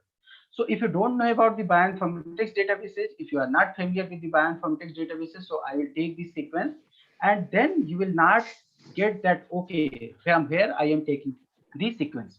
Okay, so the participants who are aware with these databases, so they don't need worry about that. We will just proceed to the protein modeling. Okay, I am just giving the introduction. So now Hello, sir. from here, yes. Sir, I wanted to ask that as you said that we should look for the impact factor of the paper, that how much impact factor it is. So how can we look at the impact factor? Like, can you just show it once? How to find the impact factor of any paper? Yeah. Actually, like here, this one is epidemiology of Alzheimer's disease, and here, okay.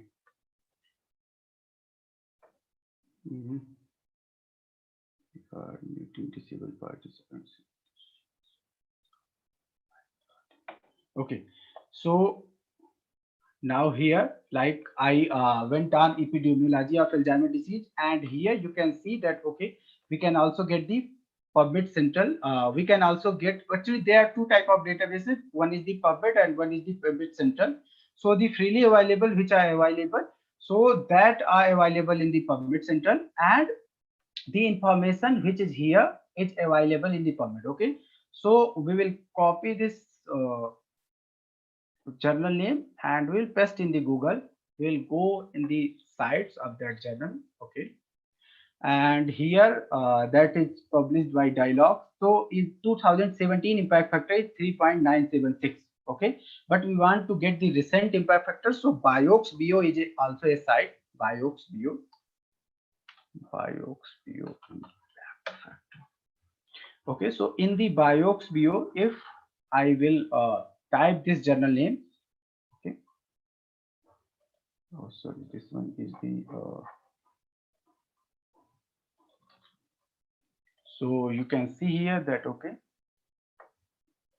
So you can see that okay, 2019 and 20 impact factor is 1.760. Okay, so you can search in the Biox view. This one is a site, BIOX, and it has all the databases about the journal impact factor. But if you are using the any Elsevier journal or any stranger journal, so they have also updated in their site. Actually, each journal updated in their site, but they have in aim and scopes and in other areas like here. If you search, so we are sorry, but the journal is no longer being published and the website has now been okay. So this journal is closed. Okay.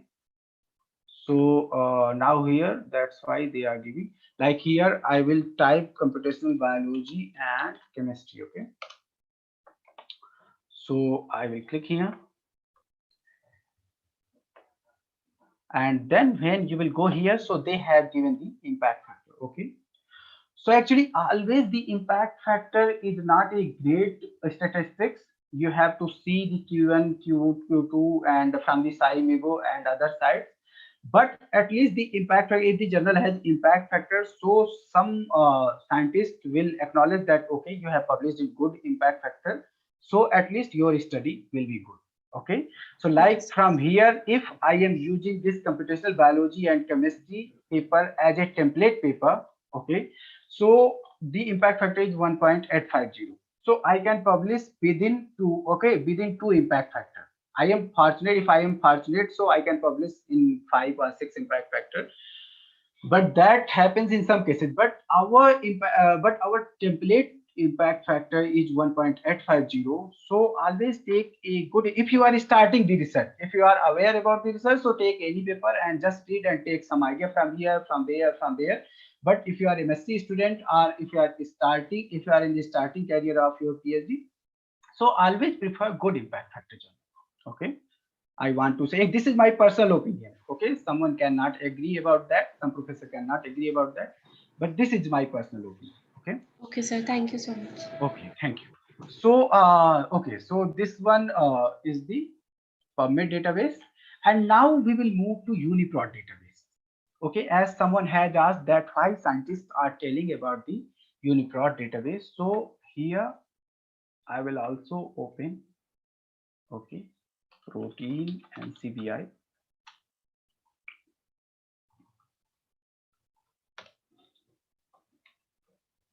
And here I will open UniProt.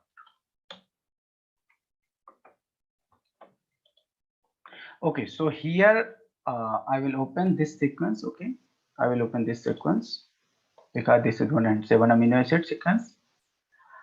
And then here this one is the UniProt database. Okay, And you can get the UniRef sequence, you can get the UniPark sequence. This is the sequence archives, okay, and you can get the proteasome sequence from here, okay. So like here also I will type this one. This one is the ID because this sequence have been taken from the UniProt, okay. So you will not get any sequence difference. So I will type this ID here, okay, and then I will search here. Okay, so no match, but here they have given UniProt ID 293.1. So here I will type TRX, okay, and here also I will open one sequence, okay, like this one. So here you can see that they have given locus information, amino acid, and this is the date of submission, okay. And this one is the accession number and other information is there. And this one is the just summary. And this one is the sequence, okay. So these are the primary database. Like you are getting the information, but you don't know that, okay, this is information which is experimentally proved by any scientist or not, because you cannot get anything from here, okay. You can get only a PubMed reference that, okay, they have sequence and they have submitted their raw sequence from here in the nucleotide sequence, and then computationally we have converted that sequence into the protein sequence, okay. But in the secondary database, you can see here that, okay, this is the function and several references are there. You can see 7 references, 7 publications are there. Like, okay, the human thyrodoxine reactivity structure function relationship. Like this is the TRX protein and this is performing this function. If they are telling this statement, so they are giving 3 references, okay. But here you cannot find any references except the paper reference, okay. After that, you can get the sites that, okay, 26 is the cysteine, which are responsible for the deprotonate C-terminal cysteine active site, okay. This is the nucleophile, and then you can get the gene ontology terms. You can get the information that, okay, in these biological process, the TRX is available. So if you click on here, so you will redirect to another database like Ensemble, and Parkinson's, UK, UCL. And there are several type of databases. So if you click on here, so you will redirect to another page, okay. These are the keywords and here you can see enzyme and pathway database, okay. So this is the reactome database.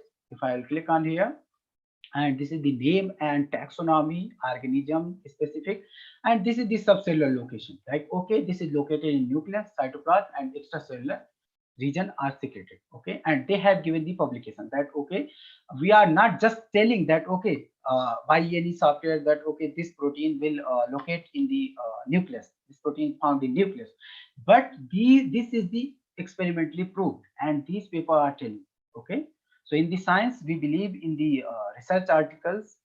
This is the pathology and biotech that, okay, in these diseases, this protein is involved, and this is the mutagenesis. Like, okay, in the 32 position, the mutation is getting C2S, cysteine to serine, losses in its reducing activity interaction with APAX and transcription, okay. So like here, they have given a publication. In the keyword, their disease gene, like, okay, from here, this is the farm GKB. So like this one, you can explore a lot of information. One more information, which is very important information, that is the structure, okay. So if you want to directly go here, so you can click on any tab. Like if I will click on structure, so I will go on structure. If I will click on expression, so I will go on expression, okay. So here you have to click on structure. So in the structure, you can see, okay, that this is the 2 angstrom resolution, this is the 2 angstrom resolution, and you can select the appropriate structure and then go to the PDB from here directly, and then you can download the structure. Okay, now here I will go below, and then from here you can also download the sequence. Like this one is the isoform 1, and this one is the isoform 2. Depending upon your research experiment, you can download the sequence, okay. This one is the experimental information sequence database, and similar proteins, these are the similar proteins, and from here you can see these type of information is present in the secondary database as compared to NCBI protein database. So always select the sequence from the UniProt database. If the sequence is not available in the UniProt database, or you want to select the raw sequence, so prefer the NCBI, because you will get more sequences. Like I want to develop something and I want raw information. After that, I will process these sequences, so I can take the sequences from the NCBI protein. Okay. Otherwise, in all cases, prefer the secondary database as compared to primary database. Like here, one more thing is there. I will type TRX and I want to use all TRX sequences in my research purpose. Okay. So the filter of the UniProt is telling that, okay, reviewed and unreviewed entries there. And reviewed means the entries which are proved by scientific methods or experimental methods. Okay. And the unreviewed means the protein has taken, someone has submitted the genome and we have just converted by using the computational method that, okay, this is the genome and this is the protein. Okay. So we always prefer the reviewed protein. Always click on here reviewed protein and then select the protein on the basis of the following information. Okay.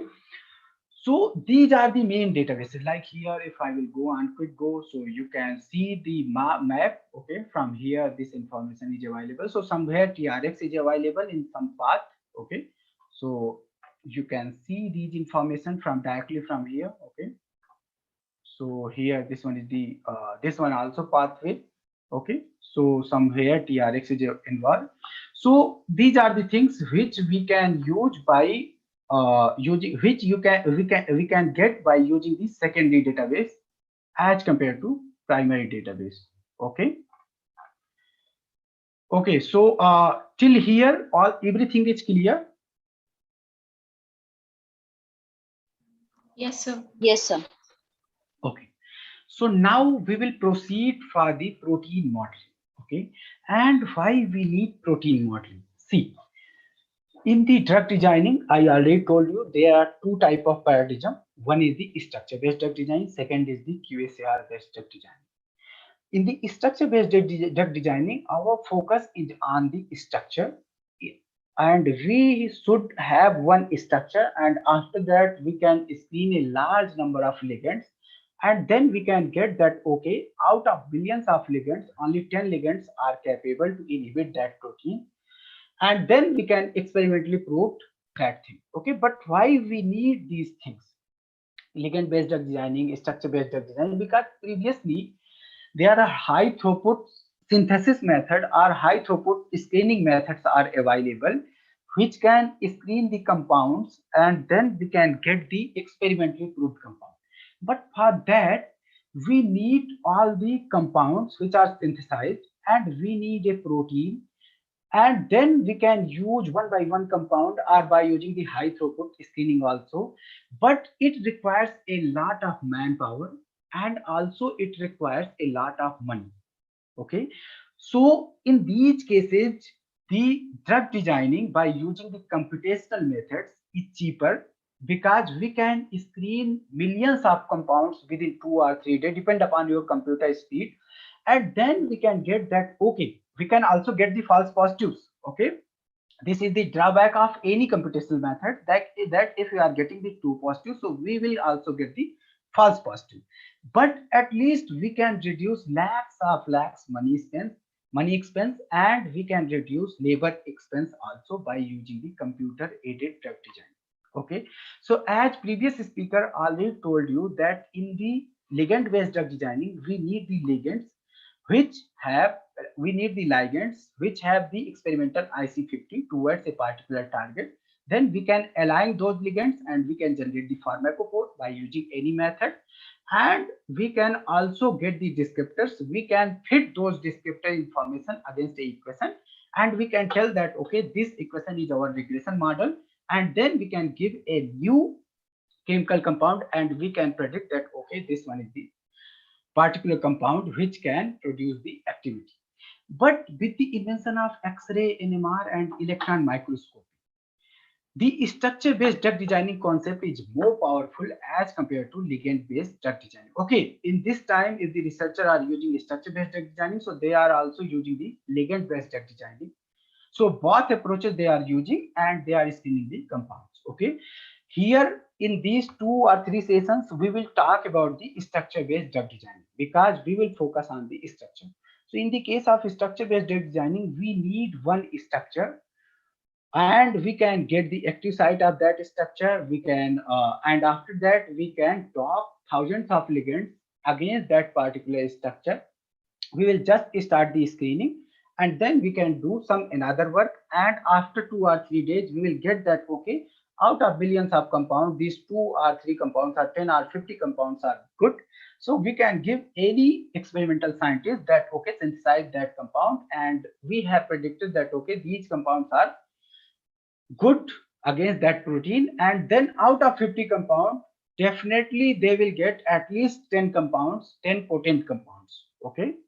And then by using the structure-based or computer-aided drug designing method, we can reduce these type of expenses which are expensed by the wet lab scientists to screen millions of compounds in the lab. Okay, so here I have told you that, okay, you can retrieve the sequence from the protein, you can retrieve the sequence from the NCBI.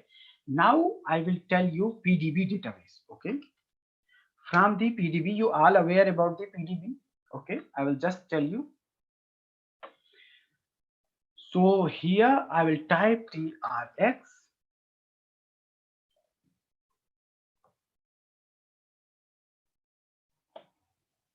Okay, wait.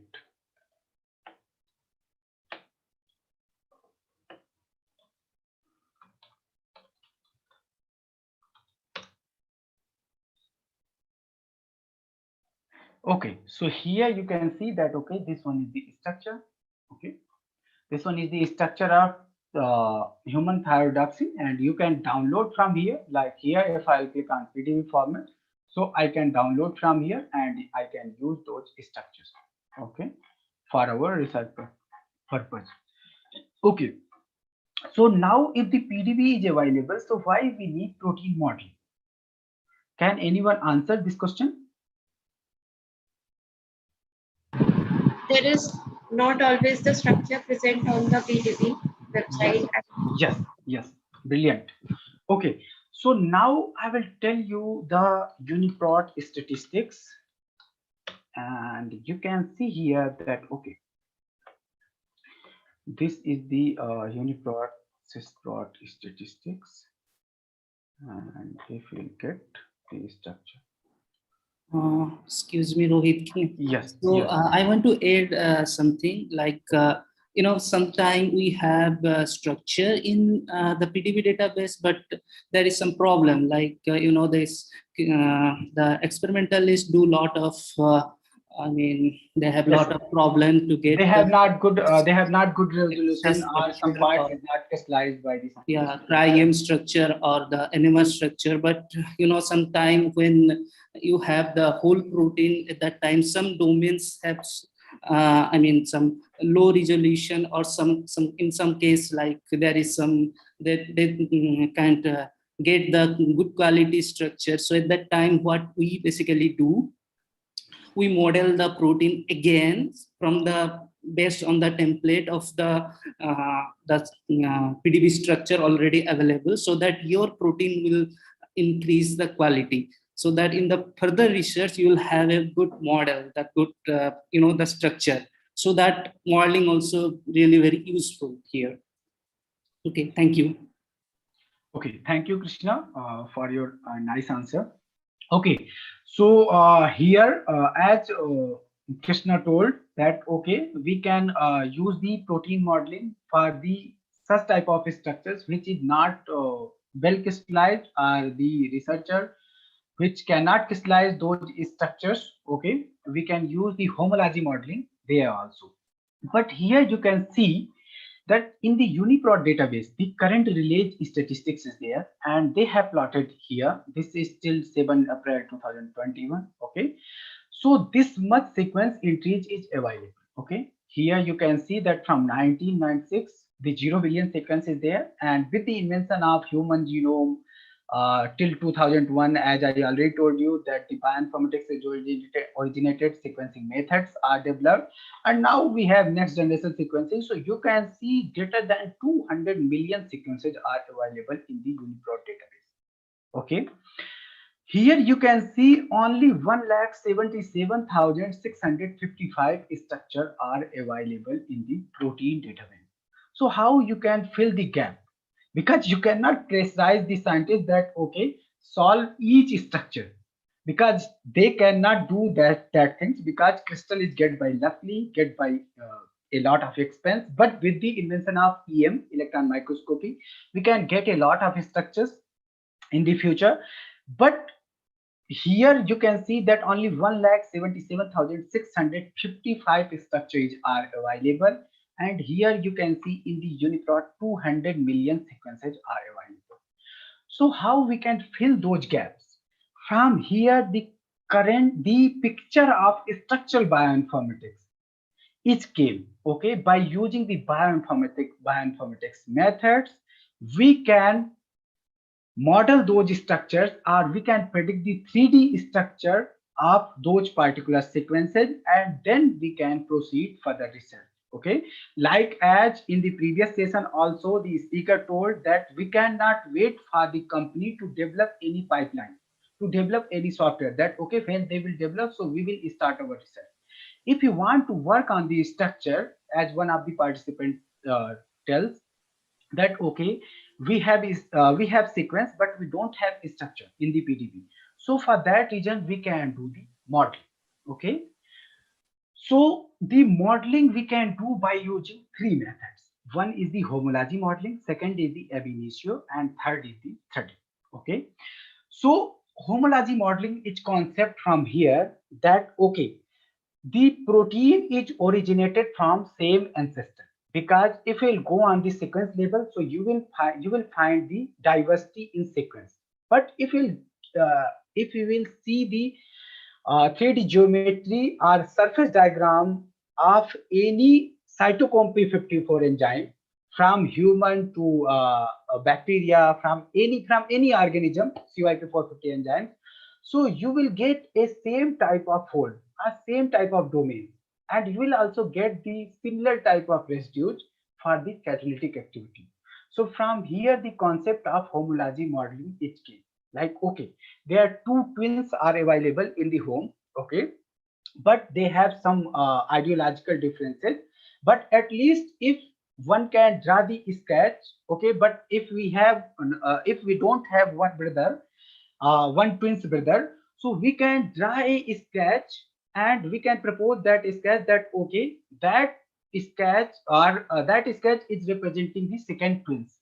Okay, so here actually the same thing is there. Like if you don't have the fasciola gigantica cytochrome P450 enzyme structure, but we have human enzyme structure, so we will take human as a template and we can model that 3D structure.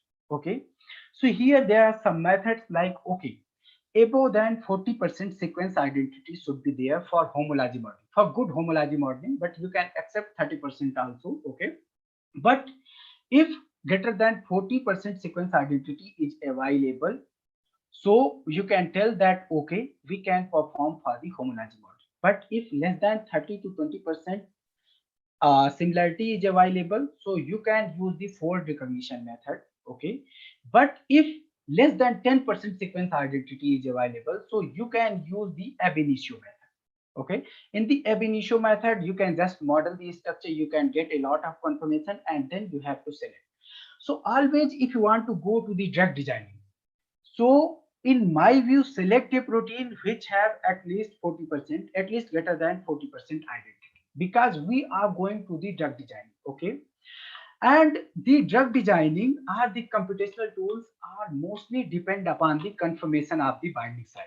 If the confirmation of the binding site is wrong, so the output will also wrong. You can screen a lot of compounds, but you will not get any hit by the experimental method. You can propose the binding affinity, because if you are doing the modeling by using the ab initio modeling and it has less than 10% identity, computer is not a god. Okay, computer don't know anything. You have to instruct the computer that okay, do these things by using any programming method, and then you will get a structure And you will get a such type of structure which does not have this type of structure. Okay, like this is the TRX original conformation. Okay, here you can see these are the alpha helix, these are the beta sheets.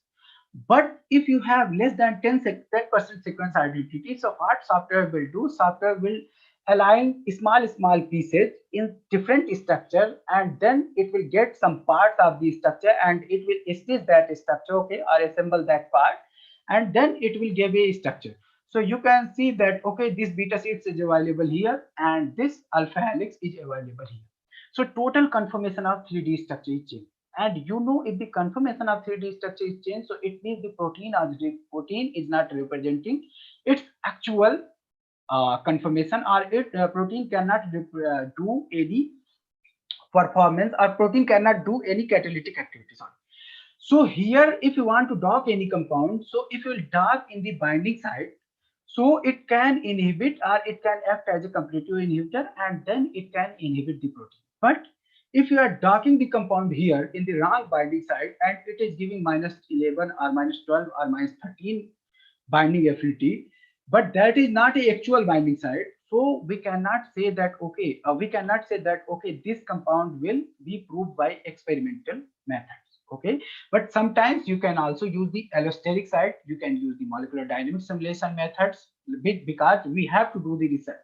But if you don't have any sequence similarity, so we can model the structure, we can get a free energy landscape, and we can get a minimum energy stable structure by using the molecular dynamic simulation that we will tell you in next session. And then by using those methods and by using that representative structure, you can dock the compound in whole structure, and then you can predict that, okay, this one is the binding site. Okay, otherwise in some cases the binding site can be also predicted by wet lab scientists. Okay, if you are working in the drug designing, if you want to proceed for the structure based drug designing, so always select a structure which is co-crystallized with the ligand or any inhibitor. Okay, why? Because when the inhibitor binds against a particular protein, so it generates a specific conformation, because as we all know, the protein is dynamic in nature.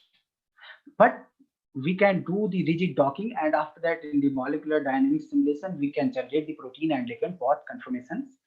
But here in the protein docking we have to select a accurate conformation of the protein. So always select the structure which is co-crystallized with the inhibitor. Okay, and then choose that binding site, that inhibitor binding site, and then use that structure for your further research purpose.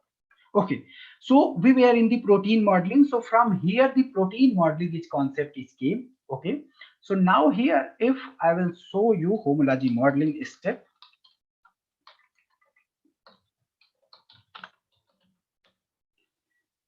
So if I'll go in image, so here I will show you. Okay, so in the okay, one more thing I want to tell you that you did the blast, participants? Yes, sir. Yes, sir. Okay, so all are aware about the blast, otherwise I Yes. have to. Okay. Yes, sir. Okay, thank you. Okay, so in the blast, what we do, we take a sequence and then we align that sequence by using the pairwise sequence alignment. There are two types of sequence alignment. One is the global and one is the pairwise sequence alignment. Okay, one is the multiple sequence alignment and one is the pairwise sequence. In the pairwise sequence alignment, we take only two sequences. In the multiple sequence alignment, we take more than two sequences. Okay. So in the case of protein modeling, we do the BLAST, basic local alignment sequence tool, and BLAST is developed by Altus and others, and they have first implemented in the NCBI, and after that you can find the BLAST in any database. So all these servers which generate the structure, which generate the homology model, they have also used BLAST. Okay, so firstly it take our sequence, like here if I will show you sequence, this one is our sequence. So what they will do, they will take our sequence, this sequence, and they will divide into some fragments. Okay, and then they will align that sequence against the protein data bank, this data bank, because it has only structure, it has 3D coordinates, And in the first step, they will align the sequence. Okay, and after that, what they will do, they will just and after the alignment, they will get that okay, this region is showing the 100% identity. So we can copy all the structure coordinates from there to here. Okay, from the target to template sequence. So they will copy that structure coordinates from the database to the from the target sequence to the query sequence, and after that they will do the loop modeling, and after the loop modeling they will do the energy minimization to get the exact confirmation of the side chain. Okay, side chain and bandwidth, and after that they will evaluate the model. If the model is okay, so they will give the output 3 or 4 models that okay, these are the models, and you can select those models here. Okay, so for the homology modeling, one most usable server is the FireA2, which is the web-based server. Okay, and for the standalone, the modeler is a best server. Okay, so firstly we will see the FireA2. So it will do the homology modeling as well as it do the fault recognition. Okay, so one more good thing with the FireA, that if you don't have good structure identity like greater than 40%, so it will take some other templates also, and then it will model our structure by using some other templates also. So it can provide a good model. Okay, but you can see in the summary that okay, 2 or 3 or 4 how many templates is used by the server with confidence. So here you have to enter the email ID. So like here my email ID is this one, and my description is this one, and here this one is the amino acid sequence. So I will copy this amino acid sequence from here, and then here I will submit this one. Okay, so always submit the sequence in FASTA format. Okay, you can also click here, enter either FASTA format sequence or raw amino acid sequence. Single sequence only, for multiple sequences is the batch facility. Okay, so you can also remove that FASTA format because it can get the raw amino acid sequence also. Okay, so you can use. Okay, one more thing, there are 2 type of modeling mode is given. Okay, so normal mode is fast and intensive mode. There are 2 type of, one is the normal and intensive. So if you are using your research purpose, so always use the intensive approach. Okay, why intensive approach? Because in the bioinformatics there are 2 type of concept. There are concept that the bioinformatics method can provide the false positive binders also. Okay, so if you iterate the cycle multiple times, like if you are doing the experiment in the wet lab also, you are doing the experiment 3 times. Like okay, in the first time we can get the wrong result, and after in the second time, then you can take that okay, this one is the result. So in the same in the bioinformatics also, if you are doing only 1 cycle, 2 cycles, so it can produce the wrong result also. So in the docking also you have to generate a lot of confirmation, and in the protein modeling also, if intensive method is there, so you have to select the intensive, so it will iterate and it will minimize the structure till it will get a good structure. Okay, so here in the modeling mode, like I clicked on the intensive, and here it will take time and it will propose the model. Okay, so now here I will click on normal because this is for the demonstration purpose, and it will give the result within 1 or 2 hours or 3 hours, depend upon the queue. Okay, so like here I will click on FireA search. So you can see here that your job has entered to queue waiting for job to start. Okay, so they will send the result. Now one more server is there, that is the Swiss model. Okay, it is purely based on homology modeling. It is purely based on homology modeling. So here we have to click on start modeling, and then we have to paste our sequence. So here it takes as a raw input. Okay, now here you have to enter the project name. These all things are optional. Email is optional, but I will enter the email. Okay, so I will get the result. Okay, so as I already told you that first thing is the search for template, and second thing is the build model. So if I will click on here search for template, so it will search the templates from the PDB database.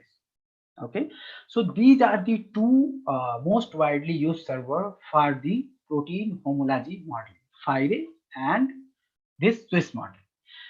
What if the sequence identity is less than 40%? Okay, so in that case, the iTester is a best server.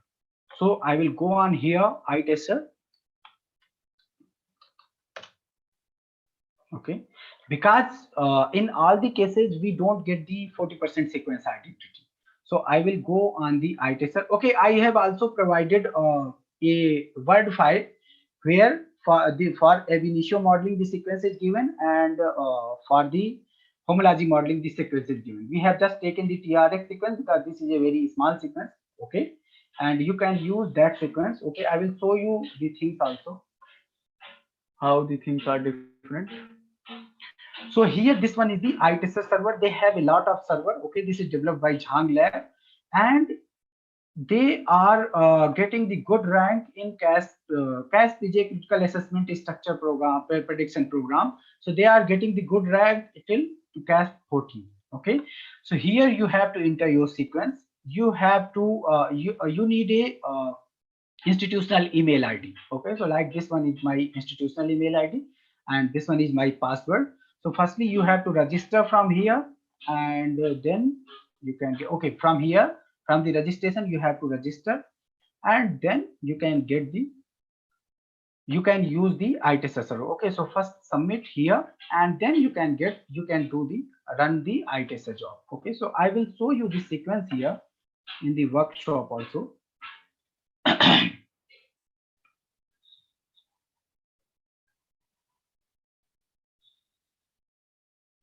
Okay, so meanwhile, if you have any questions, so you can ask me. So I have a question. I have two questions, sir, basically. Yeah, tell me. Yeah, the first question is actually I was working with this protein of BCL2 of Homo sapien, which is around 168 amino acid. Okay. And I was the structures are available for it, but I was not getting a better results when I'm checking these X-ray plots for validation, like in Ramchandran plot. My specific area was not getting targeted into it, so I tried to work with modeler. As the principle says that we have to first work with homology modeling. So I have used modeler, in which I have fired this query, but I was not able to get the templates. So in that case, I have tried an alternative approach, that taking the same query, I have run a protein blast, but against a PDB database. Okay. But there also I was able to get only 3 hits whose E value was around 6 into 10 raised to minus 30 or 8 into 10 raised to minus 40, but not in the range of 0 as the lowest E value. So over there, then I tried to put that onto the iTester server, which I'm just waiting for the results to be there. So I just want to know, like, the modeling, what I have used was a basic modeling. So can I just try another option of going with an alternative modeling, or I should put this, change the method from homology to the fold method, that is the next fold or threading method by iTester of IRE2.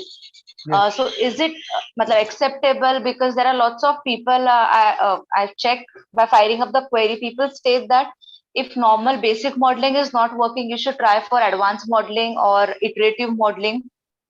But directly changing the principle is not advisable. So can you just put some highlight on this?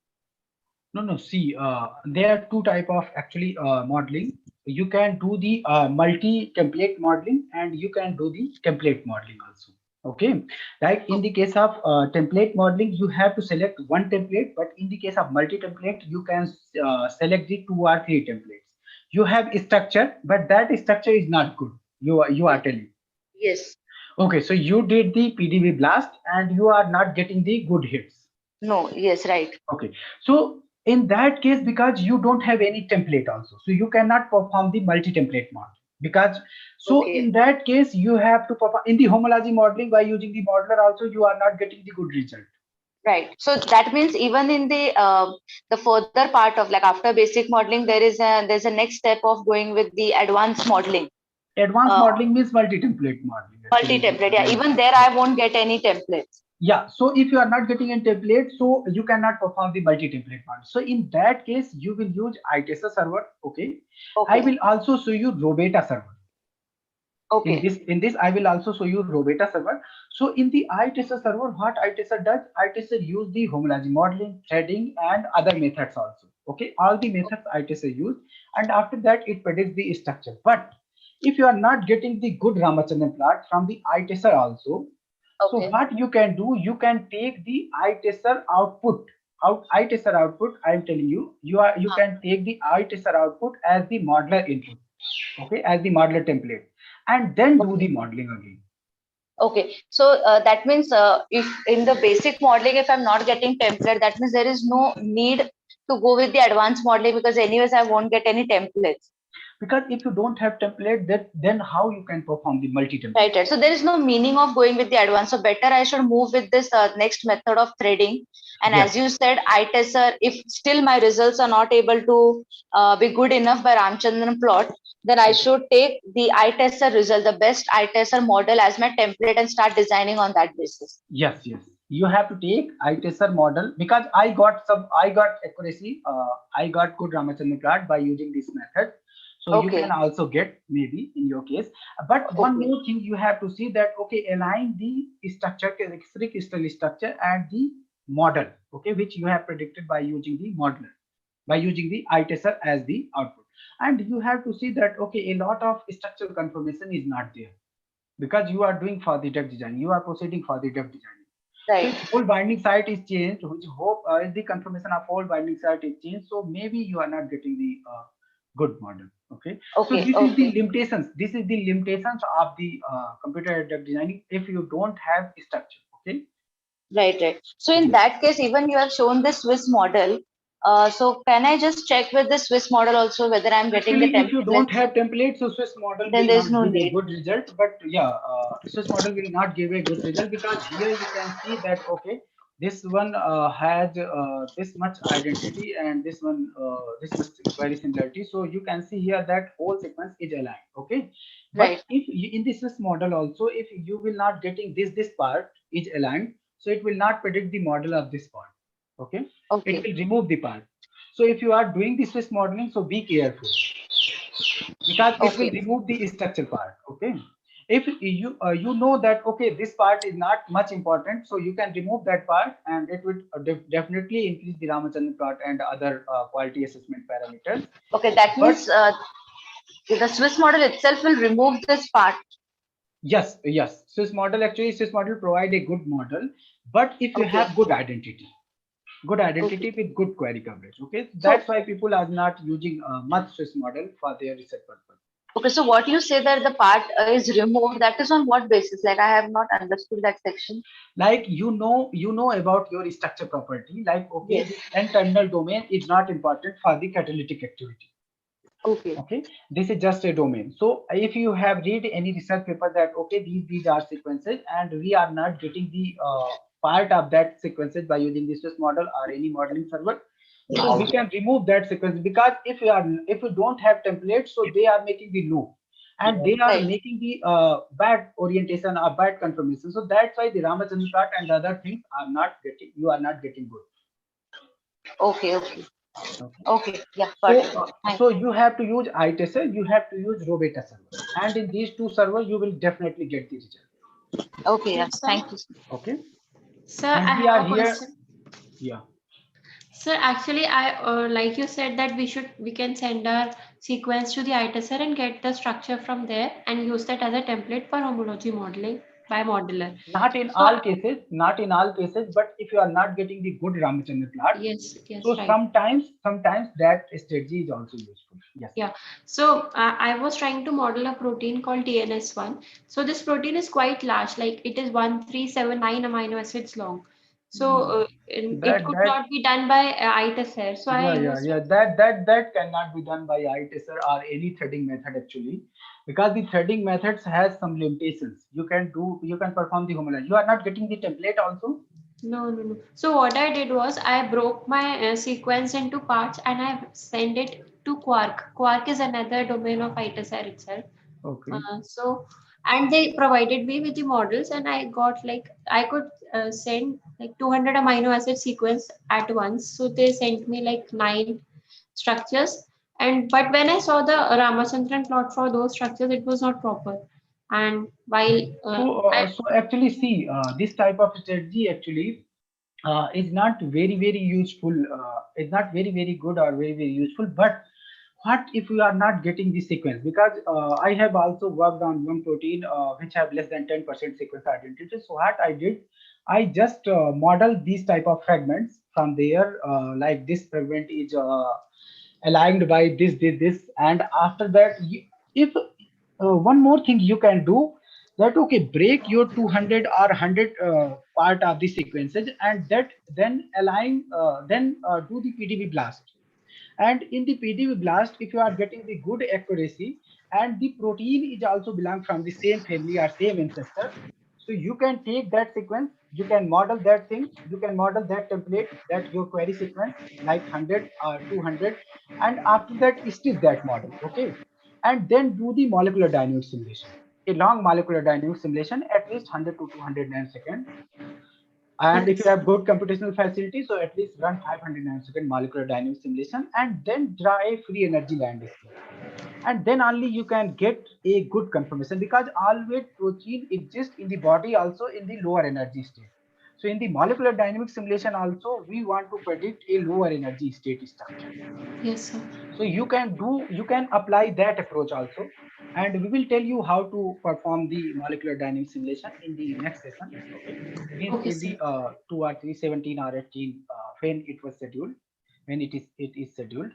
So you have to perform those things. Okay, there are two type of method. One, you can submit in Quark also, and then you can stitch that structure. That okay, this one you have predicted from Quark, this one you have predicted from Quark, and you can also use Robeta server. Okay, I will tell you Robeta, but I am not sure that it is taking the 1370 lance protein No, as sir. I assigned in Rosetta also, so it was not like I had to break it into two parts there. yeah, because every threading server has some limitations, because they are just predicting by using the fold recognition method.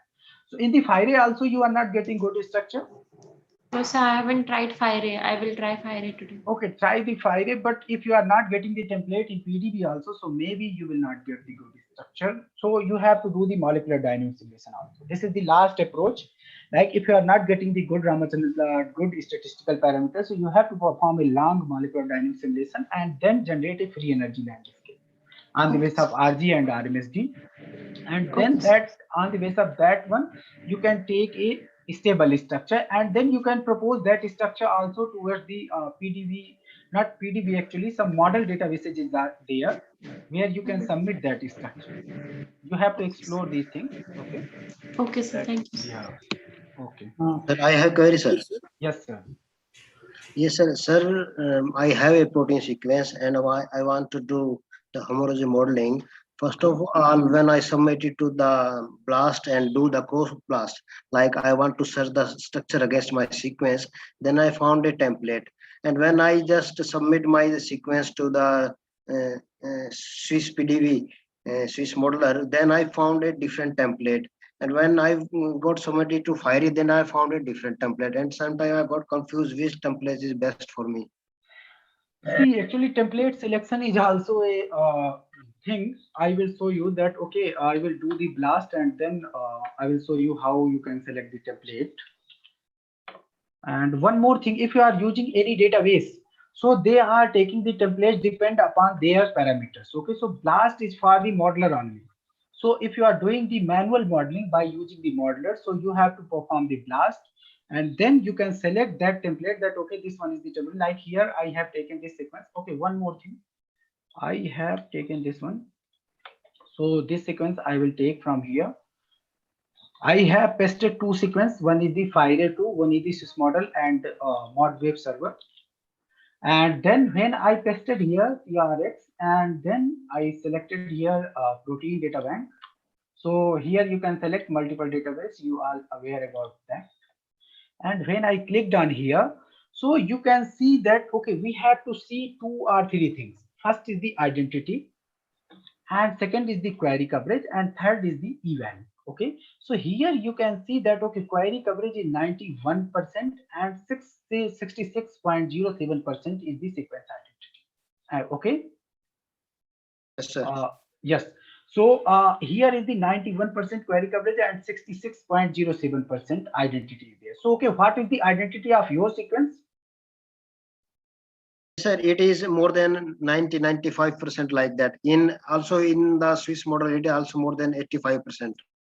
Okay, so that's good actually. But one more thing you have to see the query coverage. If the identity is 90%, but query coverage is 30%, so it means it has aligned just one part of the structure.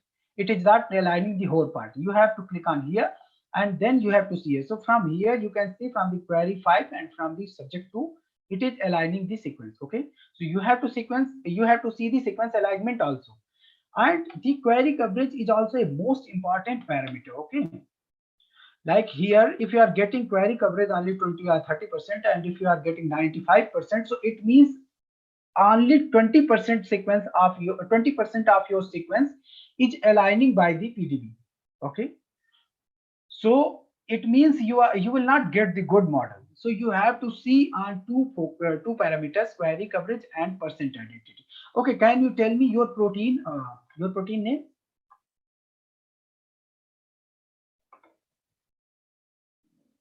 Am I audible? Yes, sir. Yes, sir. You are audible. Okay, so if you will tell me your protein name or your protein ID, so I will tell you. Okay, so see here. Okay, so if you don't remember, so no need to worry about that. We will also take some other session. You can tell that thing. So okay, see here. Like here we have 1TI3, 1XFL, 2VM. So I will open all these three structure. Okay. So here I will go 1TI3. Okay, this is I am telling for the manual modeling. Okay, manual modeling means the modeling which we are doing by using the modeler. Okay, 1TI3.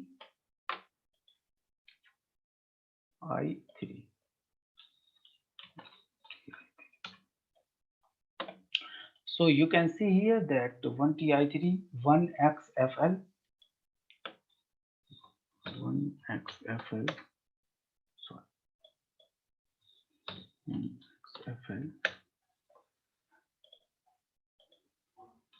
and this one is the 2VM1.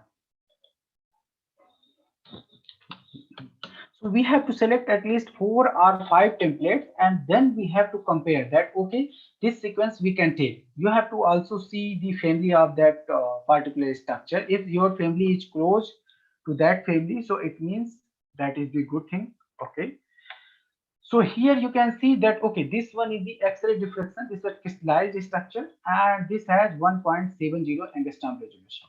And in the second structure also, we will see that, okay, this one is the solution structure. So it is generating 100 confirmations and by using the NMR method.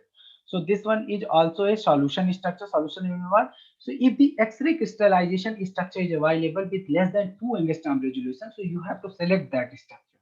But one more thing you have to see, you have to download that structure. Okay, you have to download. If you are selecting as a template, you have to download that structure and then go here.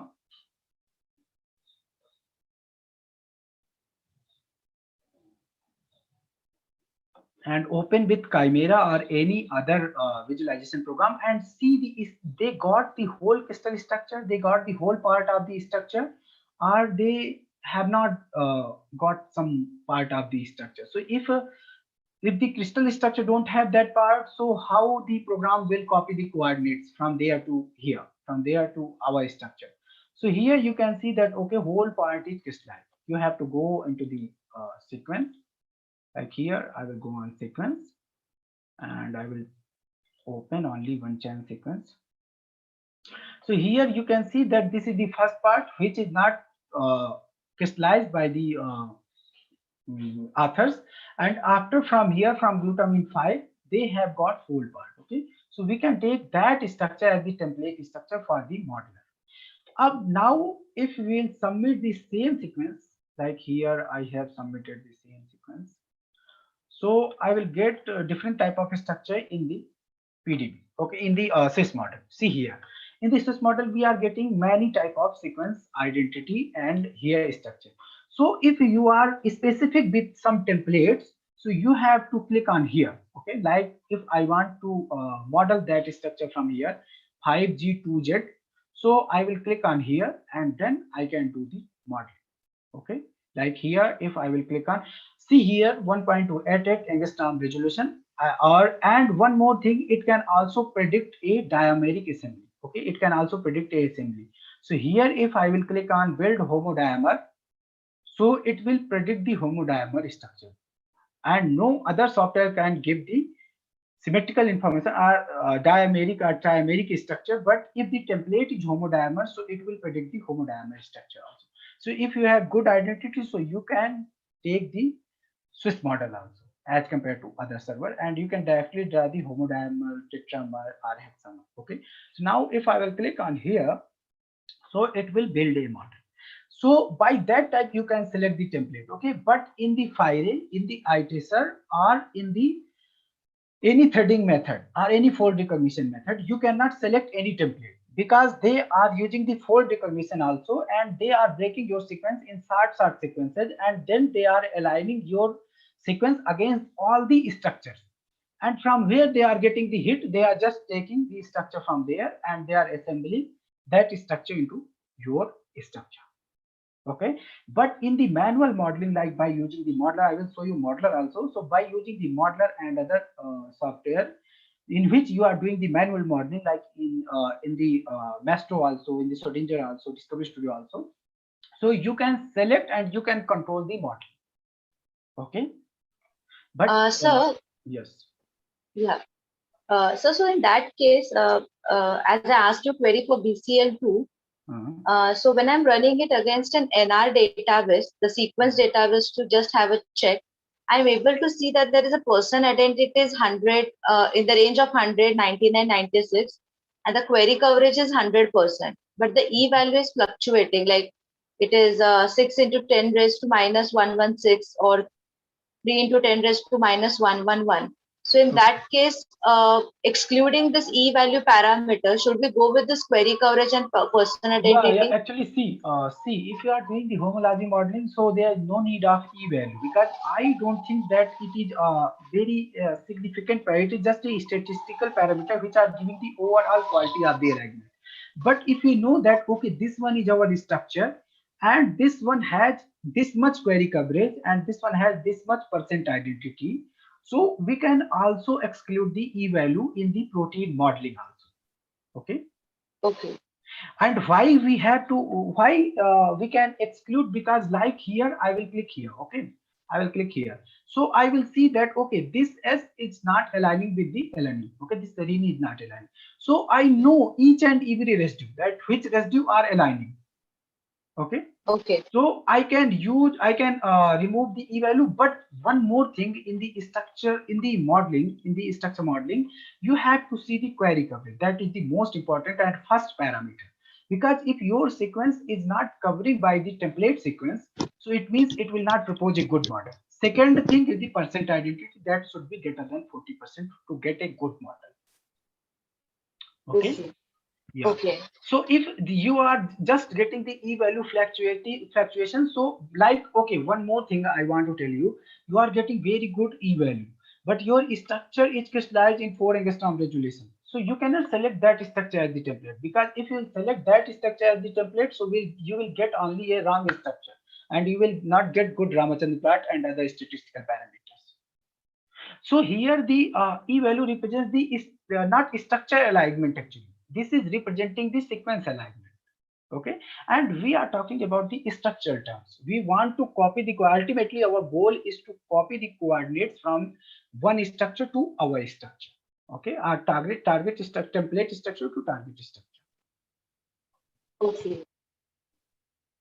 Okay, so is it clear? Yeah, sir, I'll check it against the this PDB database, because I don't remember the. Yeah, one more thing you have to check, when you do the blast, and when you want to use the modeler, not for this sequence or any other sequence, so always go to the PDB structure and see the resolution and other things of that structure, and then download that structure and manually analyze the structure, that okay, this structure has particular domain is missing, or which type of structure is this one. So you can get all the information about the structure, then go for the model. Yeah, so I have run this my BCL2 against this PDB database. Okay. The percent identity is 92 and 77%, but the query coverage I can see that it is 16 to 10%. That means in between 10 to 16 only.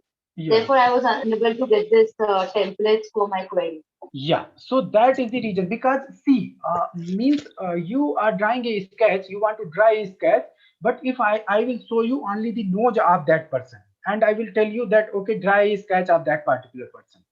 Or I will show you one side of face, and I will tell you that, okay, this is the exactly one type of face, so draw the other type of face also. So this is the query coverage, because if you will not see the whole structure, that okay, because structure have more conjugate features as compared to sequence. So in this sequence also, if you are getting the similarity or query coverage, so it means the structure will get a fold from that structure. Right, right.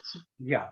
Right. So I can go either with iTester or Fiery2. Both of them I can. Fiery2 and Robeta. I will also show you Robeta. So you okay, can so these are all the three platforms are threading and the fold recognition methods only. Threading and fold recognition. Yeah, I actually see Fire also uses homology modeling and with the fold recognition method.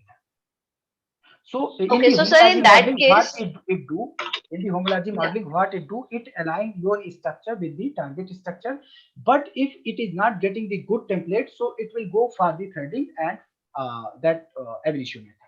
And then okay, so sir, in that fragment, yeah. Yeah, in that case, if we use these three programs like Fiery and iTester or Robeta, and I'm getting three different types of results, then firstly, with which result I should proceed ahead, and the second is which out of these three tools, then how should I give the interpretation in my paper then? See, now you have modeled from the 3 or 4 servers, and this is a good thing because you don't have a good template. So right. You will first take a table. You will first make a table that okay, this one is the structure, and now you have to go several statistical parameters like Ramachandran plot, Z score, ERAT, Qsar, 3D, and right. other things. And right. then you have to compare that, okay, our this structure, Robeta structure is good as compared to all two structures. Okay. One more, this is the method. But if you have a good computational facility, like if you have good server, so you have to employ.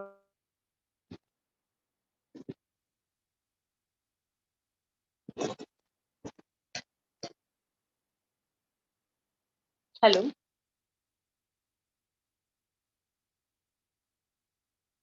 Hello. His mic has been disconnected. Yeah. Yes. We lost Rohit. Maybe I can answer your question. Yeah, Krishna, you can continue. So basically, you have like you told that you have like 4 or 5 model, whatever it is. So basically, what you have to do, basically, you make a table and you validate all the structures, and based on the validation, you will rank them. So.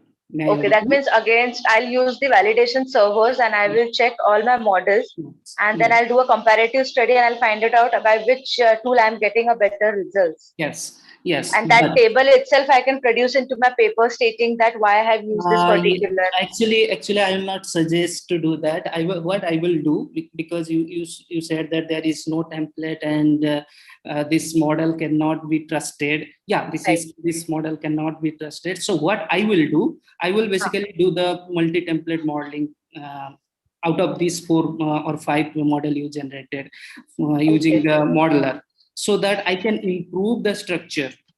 Because right, sir, every time you iterate the model, so let's say even when you get the homology modeling, like you will get like 5 to 10 structures. So I really don't trust them, because I don't know, because this is only the theoretical model. So how you will trust this model and you carry on your research? So what I basically do, I do the iterative model out of these 4 or 5 structure. Then I will check the Ramachandran plot, and if you iterate this thing, at the end you will make a table. At the end you will find that in a certain period your Ramachandran plot will be stable. so that you can stop that. So you can take this structure and you can say that, okay, this can be trusted, but still I don't trust this structure. What I will do the quick simulation. I will do the quick simulation, right. then I will do the clustering. So then after that, that cluster, I may trust them. So please don't trust anything, whatever you are generating from the theoretical model. Right. So Right. basically, you must have to validate them. You must have to do some, this advanced thing to, improve the quality of the structure. But the thing is, at the end, you have to get the experimental, the structure. Validation. Yeah. Experimental validation. Okay, so that is in short, from whatever servers I'll get my result, those I can use it as my template and I can do an iterative modeling. And still, if I'm not getting a good RC plot, then I can do my simulations and I can check on that basis. Yes. Okay, sir. Yeah. Thank you. So actually, Rohit was explaining a lot of stuff. Maybe he's not present, so I can just quickly suggest what my idea basically for the model. Yeah, sir. I'll try this. Actually, I've thought about this, but I was not sure whether I should go like this or not, because I was not getting any literature according to this. So no, I'll go with this stuff, there is no such hard and fast rule. You have to make your own, the intuition and own way to do the structure. So basically what I was telling that, when you are going for any kind of modeling, at that time, the first thing you have to do the blast. You have to do the blast. Then from the blast, you will see two things. One is how much similarity you are getting. Then second thing is query coverage. So this is really very important. So after that, you will also select the model based on the biological relevance. So let's say you are getting some good template, everything is correct, but there is no biological meaning between them. Let's say one is some virus protein and some, not virus, some bacterial protein and some human protein, you are getting similarity, but these are something different protein, and there is no biological relevance. So actually I'm giving you some example, not the case. Yes. So you have to also check the biological relevance when you are going for the homology modeling, because the method itself is saying this is you are taking a template, and out of the template you are getting your protein based on the fold, the fold matching. So the idea is the biological relevance should be there, then the similarity, the query coverage, then you will based on that you will select your template. Then next thing is the resolution of your structure. The resolution should, as Rohit said earlier, it should be less than 2 angstrom. Why? Because this the hydrogen bonds are there, so you cannot get the hydrogen bond beyond 2 angstrom. So that these are very important information. So you should check the resolution should less than 2 angstrom. Then you will take the template. Then if the your query coverage is really bad and your there is no such template available, or template available but similarity is really poor, then you should go for threading approach. The threading approach is like, this is like they just divide the structure and they search all the database to find your fragment, the fragment similarity. Then they will cluster, then they will get your whole protein model. So for that, I will suggest the best one is Qsar, what I believe, but no, sir, I've got the idea. I will work out in this way, and I'll check like what type of results I'm getting. Definitely. So from there you will get your threading model. So this model can be used as a template for for your homology modeling. So basically the idea is there are so many ways to get your model, but you have to choose your right approach based on your your intuition, your scientific the objective of my you have to understand your protein and all. Then you will based on your problem you will select the correct approach to do the modeling, and just Right, sir. You just validate it and get the right structure. Okay, so now Rohit is there, so maybe he can continue. So any particular time interval that we need to put it for simulation, like any standard, or we have to just iterate it in the simulation till we get a stable structure? There is no such golden rule that, okay, so the time is Okay, so till the stability I'm able to attend, I can just move with it. You have to get the sampling, because you don't have infinite number of cluster or server to run the simulation for whole life. So basically, what we do, like we check the different approach where, like there are certain way to get the I mean, see the whether your simulation is properly sampled or not. So based on that, we select the timeline. Okay. Okay. We will discuss tomorrow. Okay. So Rohit may continue now. Okay. Thank you. Thank you, sir.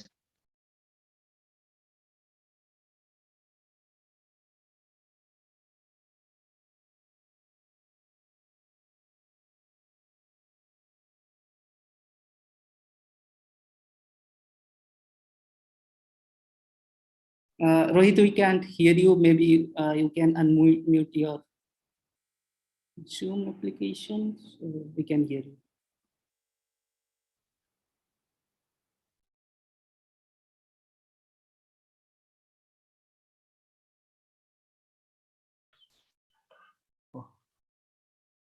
Hello.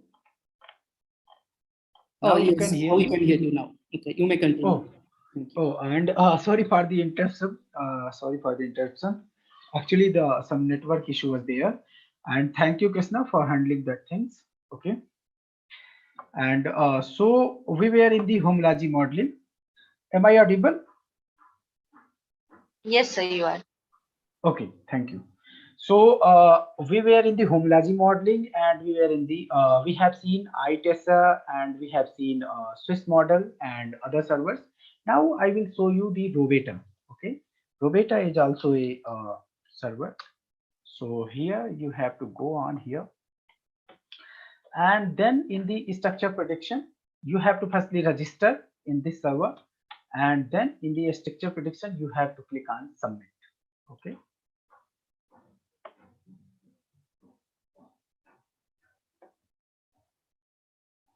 So here you can paste your sequence. One more thing is with Robeta, that is a threading modeling server. But if you know your template, okay, so you can also upload PDB template from here, okay.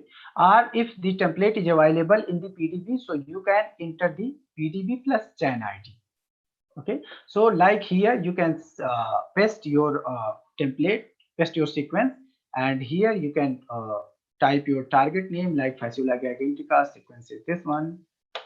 So if I will type this one, and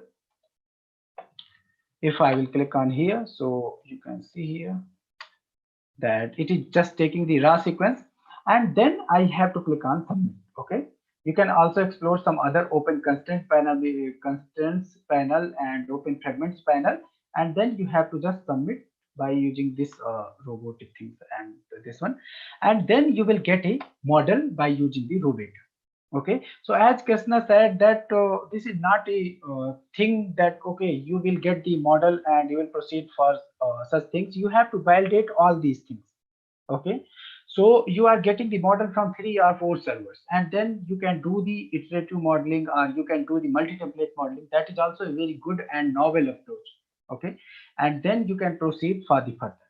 Now maybe you all have used modeler. Okay, you all have used modeler. Yes, sir. Okay, so some participants is there who didn't have used the modeler. So I will tell you how to use. You can use the basic modeling from the modeler.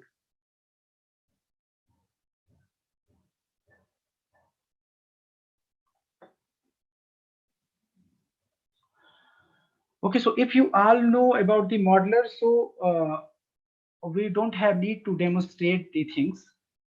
But some participants are there who don't know, so I will demonstrate. Okay. Please tell me, because you are aware about the modeler. No, sir. Most of we are aware about the Swiss model, not about the modeler. Okay, thank you. Thank you for response. Thank you for your response. Okay, so modeler is a very good tool if you are doing the homology modeling, and it is well cited and widely used tool, but it is standalone tool. Okay, so you can download the modeler from here. We have also given link in schedule. Okay, so modeler, from here you can download the modeler. This is the about and this Solilab. And from here you can download the model. You have to firstly do the registration. You will get a key, and then you can download and you can install. One more thing, the Python always the modeler always run in the Python 2. Okay, so you have to run the modeler executable file like Python file in the modeler 2.2.7 or some Python 2 version. Okay, now if you are not comfortable with the standalone version, so I will also tell you ModWave is a server which is also developed by which is developed by Andes Alina. Okay, so ModWave server.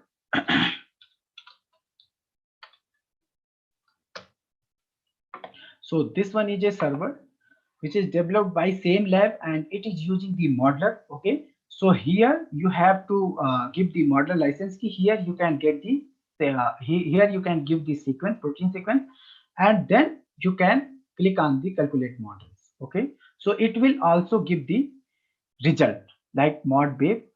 One more thing, that you are getting the homology model, but you are not getting the good Ramachandran plot because some loops confirmation is not good. Okay, so here you can use the mod loop also. Mod loop is a server. Okay, mod loop. Okay, mod loop is a server where you can give the your structure coordinates, like you have predicted the structure by using the homology modeling method, but you are not getting the good loop confirmation. You are getting the worst Ramachandran plot in those regions. Not only in loop regions, but loop are unstable region of the protein. So you can also do the loop modeling. You heard the loop modeling term. So you can do the loop modeling by using the mod loop server. Okay. So here you have to just upload your structure. You have to paste here model license key, and then here you have to type the loop fragment. Okay. So after that, when you will click on the process, so it will give a result, and then compare your structure with the previous structure. If you are getting some result, some good result, so save that structure and then again give the input of that structure in the mod loop, and then by the iterative process, ultimately you can get a good structure. Okay, so mod loop is also a server. Mod loop is also a tool to modeling of loops in protein structure. Now what we will do the standalone modeler software. Okay, so I have uploaded the modeler folder in your server. Like here, this one is the folder. You can download from there, and you have all the necessary files. Okay, so here these are the files, and if you are very aware about the Python, so you can change that file, you can manipulate. If you are not aware about the Python, so you can just change the file name and you can run those files. Okay, so first thing in the modeler, to select the template. So like here, from here I have already told you, like by using the blast you can select the template, you can download the PDB structure and paste in that folder. Okay, so here the TSEQ1 is your template. Okay, like here my template is this one. So if I will see this one.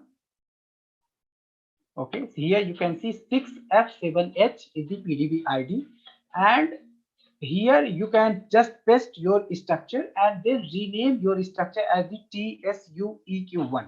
If you don't want to rename, so rename the file name in the script. Okay, I will tell you the script also.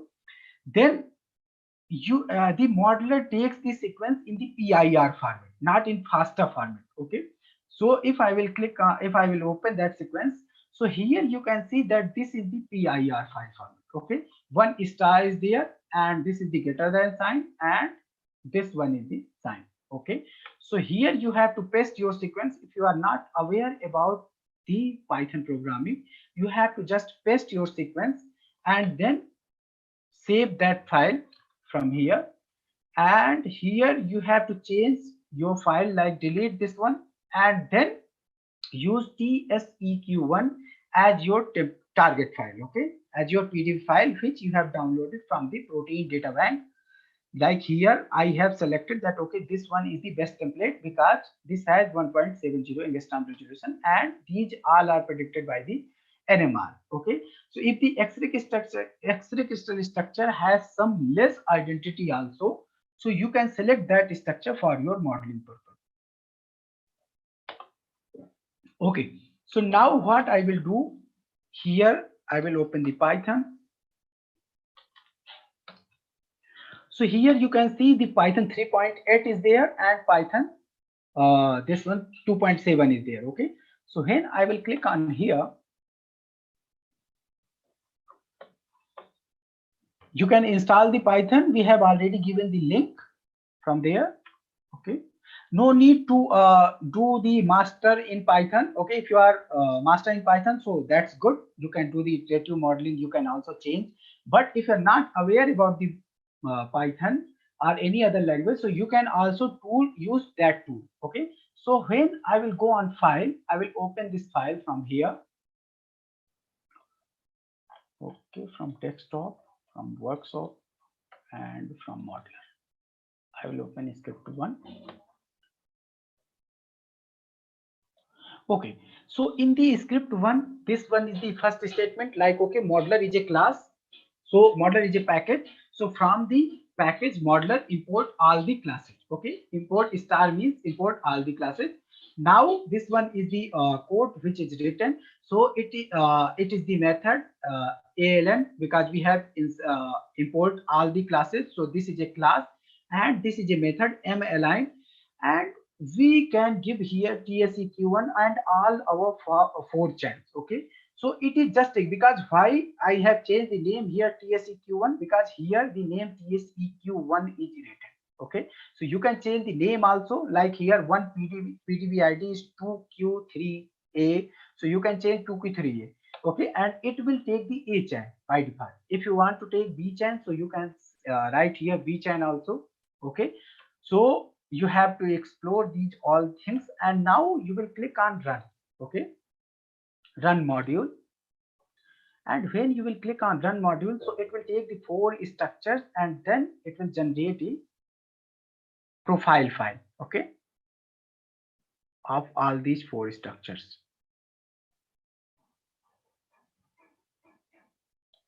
So now you can see it has generated a family file, and that is the binary file, okay, not by human readable. So you can see here that, okay, this one is these are our 4 structure, and we are selecting tseq1a. Okay, so in the next step, what we will do, we will go on here, file, open, and we'll open the script 2. And here also the same thing is written, because it is importing all the package, and this is taking the sequence, because we have given QSEQ1. Our sequence is QSEQ1 in file, and this is basic modeling. This is basic modeling, so it is taking only one template. Okay, like TSEQ1 is the template. Okay, so it is taking a chain for the modeling of the TSEQ1, which is the PDB of this one. Okay, and now you can see here that this one is the structure this one is the sequence QSEQ1.ali. I already showed you that I kept this sequence in PIR format, protein information resource file format. Okay, now here it will generate 2 files, alignment file, AppPep and PEP file. Okay, so these 2 files will be used. That ALI file, it will generate in PIR format. So I will click on here, because the homology modeling have first step is the structure is the sequence alignment. Okay, so this is the sequence alignment.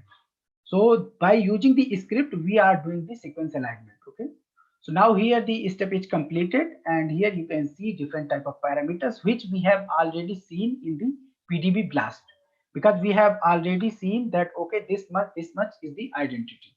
Okay, now we will run our 3 script for finally model generation. This one is the script 3. And from here, from the run, okay, sorry. So here also the same thing is given, and here if you want to generate the 1000 of models, so you can also do the 1000. Okay, like here I want to generate 8 models, so here I have given 8. So I will type here 5, so it will generate only 5 models, but generate at least 20 or 30 or 50 models. Okay, and then on the basis of DOP score, you can select the best model. Okay, and here Sir, it any is using the limitation? Sir, any limitation for giving this N model? yeah, maybe that limitation can be there. I have not used that much structure, that 1000 or 2000, but you can Okay. you can yeah, you can explore that thing. Yeah, okay. Okay, so here it is taking the alignment, and then it is generating the DOP score. Okay, assessment.dope, it is generating the DOP score, and after that it is starting from the first model to the model. Okay, as you have to explore that how many models you can generate. Okay, now you are click here on run module, and then you will generate the model. Okay, so it is generating the model. Okay, so now these are the steps of the homology modeling, basic modeling by using the modeler. If you want to explore modeler much more, so go here. Okay, this one, go here, modeler.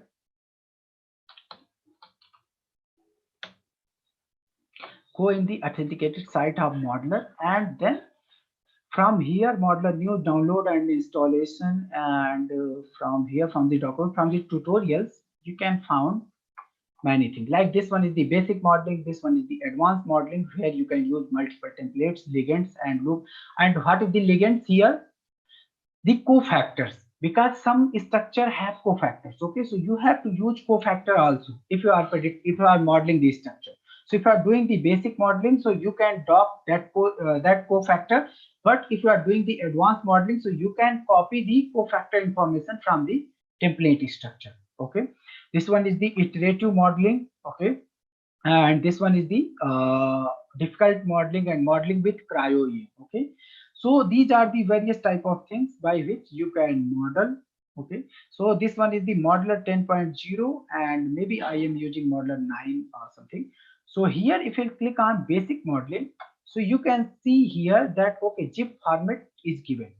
Okay, so all the files which I have given to you, I have taken from here. I have not written anything. Okay, so you can download from here in the zip format, and then each and every step is given.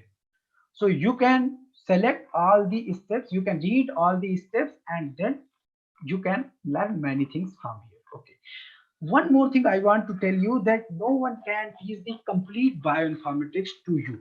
Okay, because bioinformatics is a large thing, because it has a lot of options. You have to explore a lot of options, because there are like you are using Chimera, you are using one tool, so no one can describe that okay, these are options and you can use these options, but one can provide the flavor of bioinformatics, that okay, you know about the database, you know about the homology modeling, you know about the modeling, you know about all these things, and then you have to read the paper, you have to read the tutorial, because everywhere the well-written tutorial is given in every site. In the GrowMax, when you will use GrowMax also, so you will find that okay, the tutorial is given. So here the online manual is also given, so you can see the online manual also. So this one is the URL, and here you can explore the things. Okay, so they have designed all these things, so you have to explore by yourself that okay, these are the things, and you want to do these experiments. You can also ask the Sir, I have a doubt. Yes, tell me. In this modeling, why we are going? 1 minute, you are not clearly audible.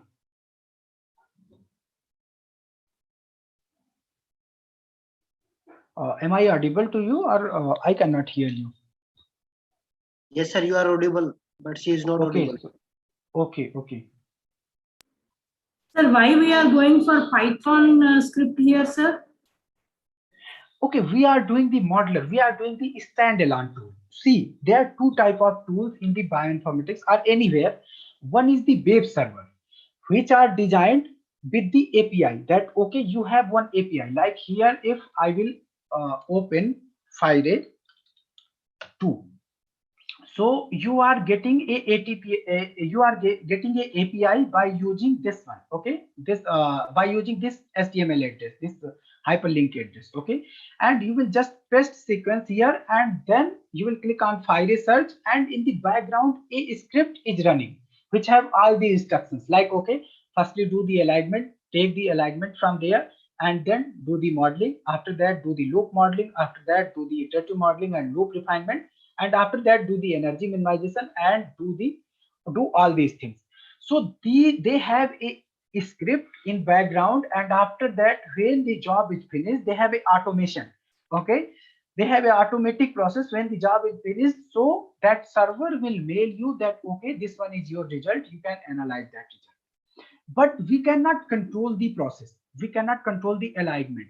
Okay, because here we have submitted this sequence and we are just blank. It is doing the alignment, it is selecting the template on the basis of their algorithm, and it is selecting all these things, and then finally it is giving the model and a brief report that, okay, see the report. If you are satisfied with this one, so use our model, otherwise you will not use. But what if you want to control our process? Like we want to do the modeling by using our target sequence, by using using our target structure. Okay, so we have to use the modeler here. So modeler is written in Python, and it has 3 or 4 Python scripts in each session, and where they have written instructions that, okay, firstly take this sequence from there and then do the alignment, and after the alignment generate the structure, and after the generation of the structure do the loop refinement and do the energy minimization, and on the basis of score the user can select. So here we can change the sequence, here we can change the target sequence, and we can do many more things in the offline tool as compared to online tool. So that's why we are using Python here, because the scripts in which the instruction is written for the alignment, for the model generation, and for taking the final model is written in Python script. So that's why we are using the Python here. Okay. Yes, sir. Okay, sir. Okay, sir. Thank you.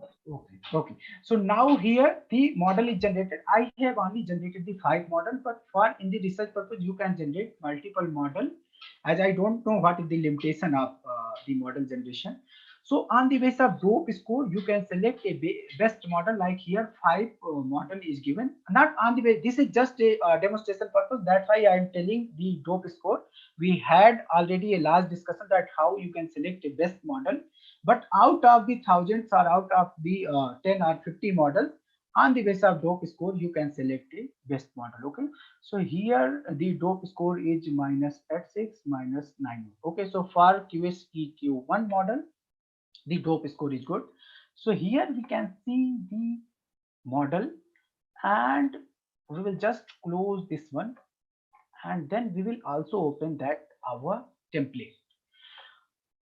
And why I am opening this template? Because we have used the homology model. We have just selected only one template that, okay, take this template only and do the modeling. So we will see that, okay, how much our sequence, how much our structure is similar with the predicted structure, with the target structure. So this one is the target structure, Qsar structure. Okay. And now I will open one more structure, TSEQ1, which is our structure. And then I will go for the structure alignment. Okay. Now from here, I will see TSEQ1, TSEQ1.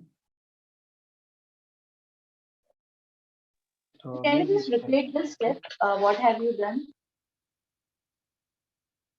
Okay, see, we have generated the model, and we have selected that, okay, on the basis of dope score, this one is the best model. Okay, QSEQ1, not a lot of steps are there by which we can select it. We have selected that, okay, this one is the best model, but in the modeler we have given only this one template. Okay, so we want to predict the structure by using the homology modeling, which has the same confirmation as like the template. Okay, till here clear?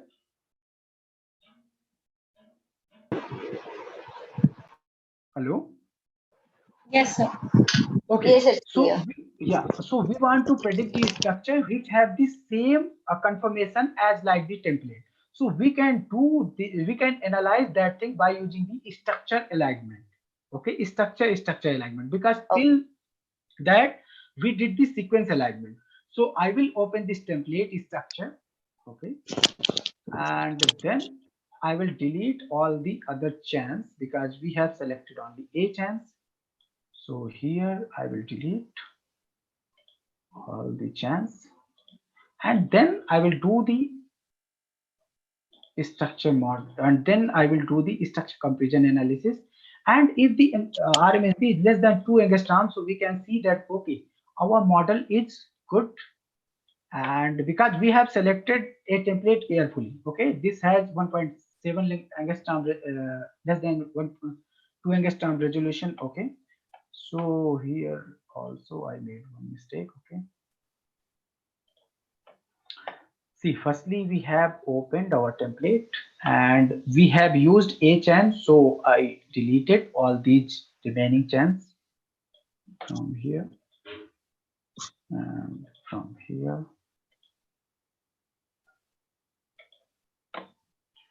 and from here. Okay. Okay. Now I will open the predicted model. Predicted model is the QSEQ1. Okay. You are aware about the chimera also? Yes, sir. Okay. So now here I open this two structure. One is the target, one is the template, and then I will go on the tool. I will go on the structure comparison, and then I will click on matchmaker. Sorry. And then I will select here the target sequence and the query sequence and the predictor structure, query structure and the predictor structure. And then I will click on here. So here you can see the RMSD 0.7 at 9 angstrom. You can also go to the reply log, and then you can see the RMSD 0.7 at 9 angstrom. So it means our model is good.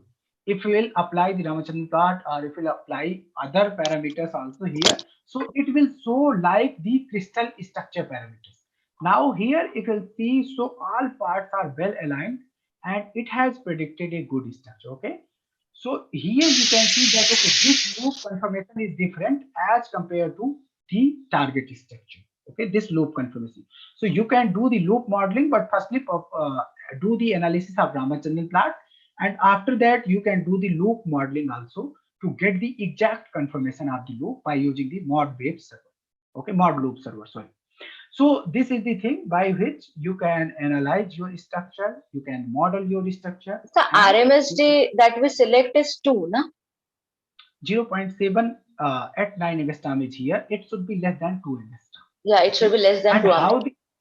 And how the RMSD in structure alignment is compared, because it aligned one atom to one. Okay, it aligned the backbone RMSD. Yes. So it aligned the backbone from one structure to another structure, and after that it calculates the distance between one atom to another atom. Okay, and then if the distance is less than 2 angstrom, so it is a rule that we can accept that structure. Okay, so RMSD should be less than 2 angstrom, and if it is less than 1 angstrom, so that is more good. Okay. Okay, so this is the homology modeling by using the modeler. So in this session, we have learned about the homology modeling. And why we have learned about the homology modeling? Because if you don't have, if you want to control our modeling steps, so we can do the homology modeling. But what if you don't have templates? So we can do the iterative modeling, advanced modeling, and ab initio threading and other methods. And always when you select a model, so always do various type of analysis. As Krishna said, that do the iterative modeling and do the molecular dynamic simulation, do the clustering analysis, do the free energy landscape analysis, and then select a best representative structure that, okay, this is the best representative structure. Because in the drug designing, I will again tell you, confirmation matters. If you are not getting the exact confirmation of the structure in the structure-based drug designing, so it means you are not getting the good ligands which will proved by the experimental methods. If you want to do the drug design, and if you don't have any structure in the PDB database. But you know that, okay, these are the ligands, and these ligands are effective against that particular structure. Okay, so in that case, you can perform the ligand-based drug designing also. You have to take the ligand, you can generate the pharmacophore, you can generate the Qsar model, and then you can proceed with those information, and then you can screen a lot of compound, like billions of compounds against that Qsar model. And then you can predict that, okay, out of billions of compounds, these 5 or 6 compounds or 10 compounds are similar to the previously experimentally validated compounds, so they can act as a drug-like molecule against that particular receptor. Okay, so this is the essence of this session, and in the next session we will learn the molecular docking by using the Autodock. Okay, so you have to install the Autodock also, and I have also posted one tutorial in my folder in Rohit. You can see that. Okay, and if you have any question regarding this session, so you can ask me. If you have any question regarding your work, so you can ask me. Hello, can I ask a question? Yeah, sure. Yeah, it seems that most of the homology modeling software, they heavily depend on whether there is a sequence alignment or not. So say, for example, in my lab, we are working on a protein whose code domain is mostly available in the protein data bank. But I need to get the information regarding the N-terminus and C-terminus portion, which might be like 100 amino acid more. So can you suggest some software or web server where actually I can get this kind of information, or I can get the model built? Okay, see, if you are not getting the templates for the N-terminal or C-terminal region, so you can submit in any of these servers, Fire, ITS or Rubeta, and then you have to check the confirmations that, okay, the confirmation is correct. If they are generating just loop, so it means they are just generating the ab initio model, and it means they are not giving the good confirmation of the of your input sequence. And if you have fold structures, like if you have conjugate fold, so you will get the good structure of that part. But because here the homology modeling is solely based on the structures or domains or folds which are already available in the protein data bank. So this is the limitation of computational methods, that if the software will not see anything, so how can it will predict the structure? So here the ab initio method is also introduced, like you don't have any information, like you have from 1 to 100 N-terminal region, but you don't have any information. So you can submit in Quark also, you can submit in ITSR also, and then you can predict that structure, but you have to manually check the confirmation that, okay, confirmation is correct or not. Okay, actually Fire 2 is able to give me a ab initio model, but it's doing best of its job, but at the loop regions, it is making mistakes actually. So is there a way I know I have deleted those loop and put it in modeler, but then modeler is also not doing a good job for that. No. So can you suggest something there? Okay, so you are getting the model, so do the loop modeling by using the mod loop server. Have you used the loop modeling?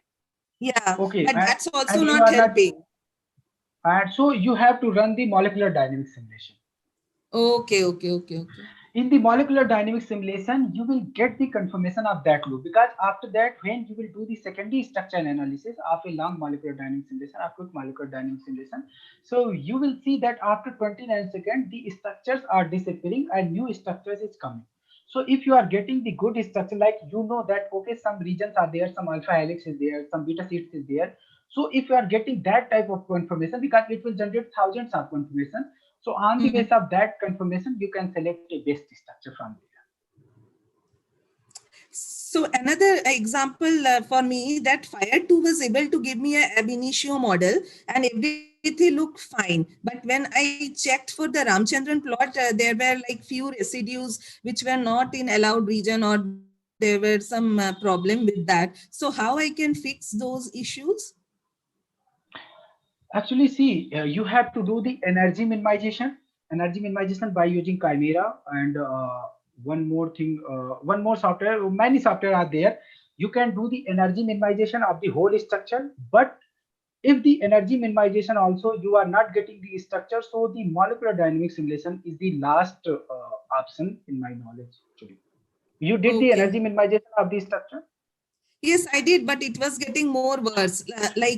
After the Fire2 model, when I put it in PDB-Sum to or Project to check for the like quality of the model, then it was coming like 85% or something in the allowed region or mostly allowed region. But then I thought of doing a minimization, and then it got more worse. Like it came to Okay, so 70. what actually they are doing in the Fire, they are just predicting the model and they are not running much energy minimization. But when you are running the energy minimization, so it means the structure is not getting good confirmation. You can also do one more thing. You can take the Fire output as a input for the modeler, for the standalone modeler, and then you can predict, and then you can see that okay, it is predicting the some other confirmation or not. But if it is So you not are predicting saying, by using the loop modeling, yeah. so you are saying modeler on the command line, I can put my input? Yeah, you can put your input, you can put your sequence, and you can also explore that option, because sometimes that can increase the Ramachandran plot quality. But here the Ramachandran plot quality is not an issue. The issue is that you are not getting the good region in N terminal and C terminal, good structure in N terminal or stable structure in N terminal and C terminal. You are just Yeah, getting the loop only. I have two different examples. I actually asked you questions about two different examples. One has the problem with N terminus and C terminus, where Fire2 was able to build the model, but then it was messing up at the loop region, or some part of it was just going inside the code domain. So I think it was not taking care of that. Thing. And another one is that yeah, so something, another one was that So the Ramachandran plot was not coming proper for that. Okay, so also. for the Ramachandran plot, you can use the modeler standalone as an input, your structure as an input, and then you can model the structure, you can generate a lot of model, and then check the Ramachandran plot. Okay, otherwise predict the structure from Robeta also, because I have predicted the structure from many servers, and I have seen that okay, Robeta structure is also good in terms of these stereochemical parameter analysis. Okay. You have predicted the structure from Robeta? I cannot, I think I have tried, but I don't think I got anything fruitful. All of them mostly are giving me the code domain based on what is available in the protein data bank. Only Fire2 was able to build the ab initio, that 100 N terminus region. No other software is giving me that kind of result. But in the 100 N terminus region, you are just getting the loop only, or you are getting some stable structure. No, I have gotten the whole structure. I have gotten everything meaningful. Only thing is, it is messing up the loop regions, that the loop regions are getting entangled, or some part of is like entered inside the code domain. Otherwise, it is building the thing properly. Okay, so you have to do the molecular dynamic simulation. In my view, the molecular dynamic simulation will be good, because you it will generate thousands of confirmation, and on the basis of that confirmation, you can select a best model. Okay. So, because this is the last option. Because in the molecular dynamic simulation, it iterates the process in 1,000 times, and in the energy minimization and other process, it just took the 100 step or 200 step. But in there, it did the millions of steps, and it generates thousands of confirmation. So on the basis of that confirmation, you can get a good structure. Okay.